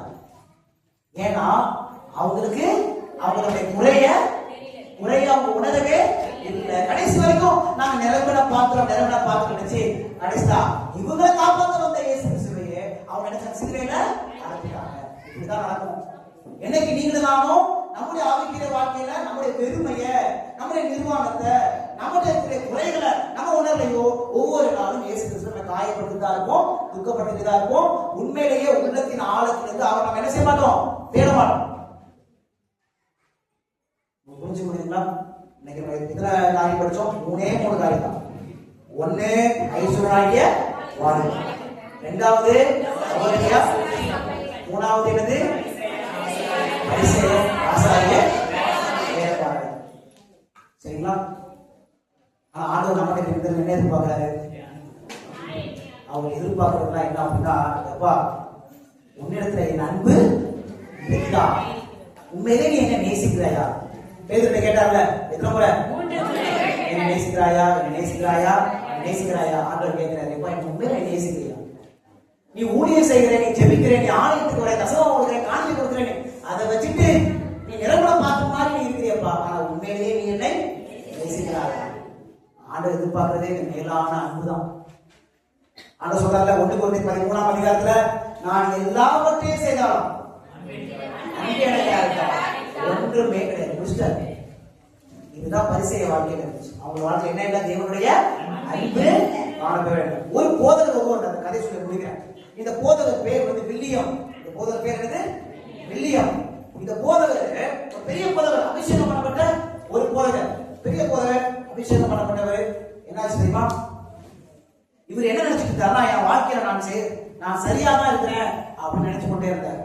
என் வாழ்க்கையில எந்த குறையுமே இல்லை, நான் அபிஷேகம் பண்ண போதகர், சத்தியத்தை போதிக்கிறேன், அனைவருக்கு ஞானஸ்தானம் கொடுக்குறேன், நான் நல்லா தான் இருக்கிறேன் அப்படின்னு அவர் நினைத்து கொண்டே இருந்தார். ஒரு முறை அந்த காலத்துல ஒரு தீர்க்கதரிசி வாழ்ந்து கொண்டு வந்தார். எப்படி வேதாகமத்துல ஏசாயா தீர்க்கதரிசி வாழ்ந்து கொண்டு இருந்தாங்கல்ல, அப்ப இந்த போதகர் வில்லியம் அவர் வாழ்ந்த காலத்துல ஒரு தீர்க்கதரிசி வாழ்ந்து கொண்டு வந்தாங்க. அந்த தீர்க்கதரிசி ஒரு லெட்டர் எழுதுறாங்க. யாருக்கு? இந்த போதகரை குறித்து ஒரு லெட்டர் எழுதுறாங்க.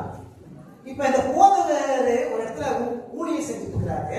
இப்ப இந்த லெட்டர் யாருக்கு வருது தெரியுமா? இந்த போதகருடைய நண்பனுக்கு வருது.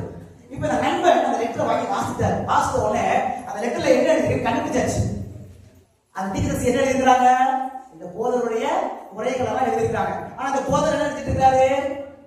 நான் அபிஷேகம் பண்ணக்கூடிய நான் எல்லாமே சரியா தான் இருக்கிறேன் அப்படின்னு நினைச்சு இருந்தார். இப்ப அந்த நண்பர் இருக்காங்க, நண்பர் வந்து கேட்டாரு, நீ அந்த ஒருத்தங்க அந்த தீர்க்கதரிசி ஒருத்தங்க இருக்கிறாங்கல்ல, அவங்க தீர்க்கதரிசி நம்புறியா இல்லையா அப்படின்னு கேட்டார். உடனே இவரு, நான் நம்புறேன், அவங்க சொன்னா சரியா இருக்கும், நம்புறியா இல்லையா? சரியா இருக்கும் அப்படின்னு சொன்னார். இப்போ உனக்கு ஒரு லெட்டர் வந்துருக்குது, நான் வாசிக்கிறேன் அப்படின்னு சொல்லிட்டு அவன் வாசிக்க ஆரம்பிச்சான். வாசிக்க ஆரம்பிக்கும்போது இந்த வில்லியம் போதகருடைய தனிப்பட்ட வாழ்க்கையை குறித்து முதல் 6 பக்கம் எழுதிருந்தான். 6 பக்கம் இவரை பத்தி தான். இவர் வாசிக்க வாசிக்க இவர் என்ன சொன்னார் தெரியுமா? வில்லியம், நான் கிடையாதுப்பா, நான் கிடையாதுப்பா, நான் கிடையாதுப்பா. அப்ப அவர் கேட்டாரு, நீ அவங்க தீர்க்கதரிசி நம்புறியா இல்லையா? ஆண்டவர் அவங்க வழியா பேசிருப்பாங்க, நம்புறியா இல்லையா? அது நம்புறேன். அப்ப அவர் உங்களை பத்தி எழுதிட்டாரு, அது நம்புறியா இல்லையா? நான் நம்ப மாட்டேன். அது எப்படி? அப்ப முரணாரு அப்படிதானே? உடனே அவர் சரி, அடுத்த 3வது பக்கம் வாசிச்சார், 4வது பக்கம் வாசிச்சார். இவருடைய வாழ்க்கையும் அந்த தீர்க்கதரிசி எழுதிருக்கிறாங்க. இல்ல, இது நான் கிடையாது, இது நான் கிடையாது, இதெல்லாம் நான் கிடையாது, நான் நல்ல சத்தியத்தை போதிக்கிறவன், நான் கிடையாது, நான் கிடையாது. இப்படியே ஆயிடுச்சு. கடைசியில சரி நீனே முடிவெடுத்துக்க அப்படின்னு அந்த சிநேகிதர், அந்த நண்பர் லெட்டர் கையில கொடுத்துட்டு அவரு போயிட்டார். உன்னை இவரு வீட்டுக்கு போகும்போது ரொம்ப சோகமா போற, சரிங்களா? சோகமா போயிட்டு லேட் ஆயிடுச்சு, வீட்டுக்கு லேட் ஆயிடுச்சு. அவங்க மனைவி வீட்டுல இருக்கிறாங்க. ஏங்க லேட்டா வந்துருக்கீங்க அப்படின்னு கேட்ட உடனே இவர் நடந்ததெல்லாம் சொல்றேன். உன மனைவி அந்த லெட்டர் கொடுங்க, நான் வாசிக்கிறேன் அப்படின்னு அந்த மனைவி என்ன செய்றாங்க? அந்த லெட்டர் எடுத்து வாசிக்கிறாங்க. முதல் பக்கம் வாசிக்கிறாங்க, 2வது பக்கம் வாசிக்கிறாங்க, 3வது பக்கம் வாசிக்கிறாங்க, 4வது பக்கம் வாசிக்கிறாங்க. இப்ப அவர் கேட்கிறாரு, அது நானா அப்படின்னு கேட்கிறாரு. அந்த மனைவி என்ன சொன்னாங்க தெரியுமா? அது நீங்க தாங்க அப்படின்னு சொன்னாங்க. என்ன பிரச்சனை? உடனே அவரே தாங்கவே முடியல. இது நானா இப்படி இருக்கிறேன்? ஏன்னா அந்த லெட்டர்ல ஃபுல்லா அந்த கடிதத்துல முழுதும் அந்த நபருடைய உள்ளான வாழ்க்கையை குறித்து எழுதிக்கிறாங்க. உள்ளான வாழ்க்கை நானா, இது நானா, நம்பவே முடியல. ஆனா மனைவி சொல்லிட்டாங்க அது நீங்க தான். ஏன்னா மனைவி நல்லா தெரியும் எப்படி இருக்கிறாங்க அப்படின்னு சொல்லிட்டு. உடனே இவர் போய் ஜெபம் பண்ணாங்க. அப்பா சேர்ந்த ஆண்டவரே என் நிலையை உணர்த்தும். எப்படி அந்த வாலிபன் கேட்டாங்க, என்கிட்ட ஒரு குறை இருக்குது, ஆண்டவரே என் நிலையை உணர்த்தும், என் நிலையை உணர்த்தும் அப்படின்னு போய் ஜெபம் பண்றாரு. என்ன தெரியுமா? ஆண்டவர் எப்படி இந்த வாலிபனுக்கு அவரோட உண்மை நிலையை சொன்னாரோ அது போல ஆண்டவர் இவருடைய நிலையை உணர்த்தினாராம். இவருக்கு, ஆண்டவரே என் நிலையை நீங்க உணர்த்தீங்களே, உனக்கு ஸ்தோத்திரம், எனக்கு நீங்க வேணும் ஆண்டவரே, நீங்க வேணும், நான் குறைவுள்ள பாக்குறோம், என்னை நிறைவாய் என்னை மாற்றும் ஆண்டவரே என்று சொல்லி அந்த ராத்திரியில் அந்த வில்லியம் ஒப்பு கொடுத்தாங்க. எனக்கு பிரியமான தேவனுடைய பிள்ளைகளே, கர்த்தர் உங்களை நேசிக்கிறார். தேவன் உங்களை உங்க மேல பிரியமா இருக்கிறார், உங்கள் மேல என் மேல பிரியமா இருக்கிறார். அதனால ஆண்டவர் இந்த நாளிலே இந்த செய்தியை கொடுத்திருக்கிறார். உன்னிடத்தில் உனக்கு ஒரு குறை, உங்களை என்னை அழிப்பதற்காக அல்ல, நீ எனக்கு வேண்டாம் என்பதனால அல்ல, தேவன் நம்ம மேல பிரியமா இருக்கிறதுனால இந்த செய்தியை கொடுத்திருக்கிறார். நம்ம நிலையை நம்ம ஆண்டவரை போய் கேட்கிற, ஆண்டவரே இன்னும் என்னிடத்தில் என்ன குறை? நானே ஏமாத்திருக்கேன்ப்பா, நானும் பிரசங்கம் பண்ணிட்டு இருக்கிறேன், நானும் ஊழியம் செய்யறேன், நானும் பாட்டு போறேன், ஆலயத்துக்கு வரேன், அதனால நானும் என்னை ஏமாத்தி போட்டுருக்கேன்ப்பா, என் நிலையை நீ உணர்த்தும் என்று சொல்லி ஆண்டவரை கேட்கும் போது கர்த்தர் நமக்கு அந்த வாலிபோட நிலையை உணர்த்துறது போல, லவோதிக்கேயோட நிலையை உணர்த்துறது போல, பரிசுத்த நிலையை உணர்த்துறது போல ஆண்டவர் நம்ம நிலையும் உணர்த்துவாரு. நம்ம ஆண்டவருக்கு போலாம். அந்த வாலிபன் போகல அப்படின்னா, அந்த வாலிபன் போகவே இல்லை. பரிசேருக்கு போனாங்க இல்லையா? உங்க எல்லாருக்கும் போகல. இயேசுவை சிலுவையில அழைச்சிட்டாங்க. ஆனா அதுக்கப்புறம் பரிசேயர்கள் உள்ள வந்தாங்களா இல்லையா? குட் நியூஸ் இருக்குது. அப்போஸ்தலர் புத்தகத்துல படிச்சு பாருங்க, அநேக பரிசேயர்கள், ஆசாரியர்கள் ஆண்டவருக்குள்ள வந்தாங்க. எப்போ வந்தாங்க? இயேசு வந்தாங்க. அவர் பரமேறி பரலோகத்துக்கு போன பிறகு அநேக பரிசேயர்கள், அநேக ஆசாரியர்கள் இந்த சத்தியத்தை என்ன செஞ்சாங்களா? ஏற்றுக்கொண்டாங்களா? எனக்கு ஒரே காட்டுவாங்க, எனக்கு ஒரே இருப்பா, நான் வாரேன்னு சொல்லி அநேக ஆசாரியர்கள் பரிசேயர்கள் ஏற்றுக்கொண்டாங்க. நீங்களும் நானும் எந்த கூட தேர்வு? நீங்களாலும் ஆண்டு போயிட்டு ஆண்டவரே என்ற குறைக்கு ஒரே நான் குறை இல்லை நினைச்சிட்டு இருந்தா எனக்கு உணர்ந்து ஆண்டவரே என்னை மாட்டும் என்று சொல்லி கர்த்தருடைய பாத்திரம் போருக்கு போறோம். உங்களுக்கு இந்த செஷன் முடிஞ்ச பிறகு உங்களுக்கு பிரேக் கிடைக்கும், அப்படிதானே? எங்களுக்குலாம் அந்த செய்தி கிடைக்கும். நாங்க என்ன செய்வோம் தெரியுமா? பிரேக் கிடைக்கும் போது ரெஸ்ட்ரூம் போயிட்டு அப்படியே தனியா போய் நாங்க என்ன செய்வோம் தெரியுமா? அப்படியே தனியா ஓரத்துக்கு போயிட்டு உலகம் போயிட்டு சொல்லுவோம், ஆண்டவரே இந்த செய்தி நீங்க பேசுறீங்க, எனக்கு ஏதாவது போயிருக்காப்பா, நான் நல்லவன் நினைச்சிட்டு இருக்கிறேன்னா எனக்கு ஏதாவது போயிருக்காப்பா, எனக்கு உணர்த்தும். நான் கேன்சர் இல்லையே நினைச்சிட்டு இருக்க கூடாது ஆண்டவரே, இதை பாவம் என்ற கேன்சர் இருக்குதா, எனக்கு நீங்க என்ன செய்ய, எனக்கு உணர்த்தும், எனக்கு சொல்லிக் கொடுக்கும், தயவு செய்து ஆண்டவரே சொல்லிக் கொடுக்கும் அப்படின்னு சொல்லிட்டு போறீங்களா? இந்த 2 நாள் கர்த்தருடைய காரியத்தை மாத்திரம் பேசுங்க, தேவனுடைய காரியத்தை மாத்திரம் நீங்க பேசுங்க. செஞ்சுட்டு போய் நான் கேட்டுக்கொள்றேன். ஒரு 2 நிமிஷம் உங்க எல்லாரும் நேரம், எல்லாரும் முழங்கால் போடுவோம். 2 நிமிஷம் எல்லாரும் முழங்கால் போட்டுட்டு நம்ம இந்த செய்தி ஆண்டவர் கொடுத்தாங்க, ஒப்பு கொடுப்போம். ஒப்பு கொடுப்போம். ஆண்டவரே என்னிடத்தில் ஏதாவது குறை இருந்தா எனக்கு வெளிப்படுத்தும் சொல்லிடுவோம், அது ஒத்துக்கொள்வதற்கு எனக்கு பலனை தாரும் என்று சொல்லி 2 நிமிஷம் அவர் முழங்கால் போட்டு நம்ம செஞ்சுக்கலாம்.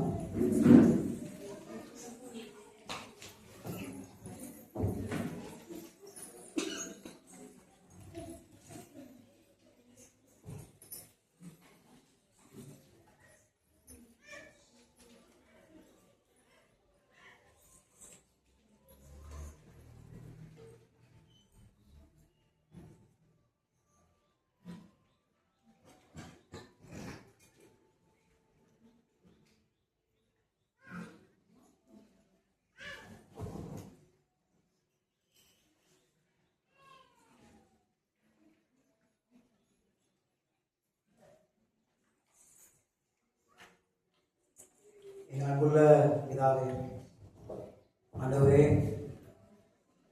எங்களுக்கு கொடுத்த செய்திக்காய் நாங்கள் உங்களுக்கு நன்றி செலுத்துகிறோம். எங்களோட நீங்க பேசுறதுக்காய் நன்றி. எங்களுடைய பெருவிடங்களை கத்தை நீக்கி போனதுக்காகவும் நன்றி ஆண்டவரே. எங்களிடத்தில் குறைகள் உண்டு ஆண்டவரே, நாங்கள் எல்லோருமே குறைவுகள் தான். உமக்கு தெரியும் ஆண்டவரே, எங்கள் வாழ்க்கை உமக்கு முன்பாக எப்படி இருக்குது உங்களுக்கு தெரியும் ஆண்டவரே. எங்கள் தகப்பனே, என்னுடைய குறைகளை நீங்க நேசிக்கிறதுனால எங்களை உணர்த்துறதுக்காக முடிச்சுக்கோங்க. என்னுடைய குறையை நாங்கள் எண்ணி பார்த்து ஆண்டவரை உங்களிடத்தில் நாங்கள் அர்ப்பணிக்க உங்களுக்கு எங்களுக்கு உதவி செய்யும். தெய்வ அன்பை எங்களுக்கு ஆரம்பிப்போம். தேவன் எப்படி ஒருவர் நேசிப்பாங்க அது போல நாங்களும் ஒருவர் நேசிக்கவும் அன்பு கூறவும் பரலோகத்தின் தகப்பனை எங்களுக்கு உதவி செய்யும். எங்க தேவையே நீர்தான் ஆண்டவரே. உங்களுடைய அன்பின் குணம் தான். உங்களுடைய அன்பின் குணத்தினாலே ஒவ்வொரு நீர் பலப்படுத்த வேண்டுமா சொல்லிக்கிறோம். நாங்கள் எப்படிப்பட்ட குறைவுகளாக இருந்தாலும் எங்களை நேசிக்கிறதுக்காக சொல்றோம். நாங்கள் உங்களுடைய ஓடி வரவும் எங்களை உங்களுக்கே அர்ப்பணிக்க அத்தனை உதவி செய்வோம். இந்த செஷன் முழுவதும் கருத்து நடந்ததுக்காக சொல்றோம். 2வது செஷன்லையும் உங்களுடைய கிருபை கோட குழந்தைகளை ஆசிரியர் வழிநடத்த வேண்டுமா ஏசி வழியாக நாங்கள் சொல்லிக்கிறோம். நல்ல எல்லாரும் உட்கார்ந்து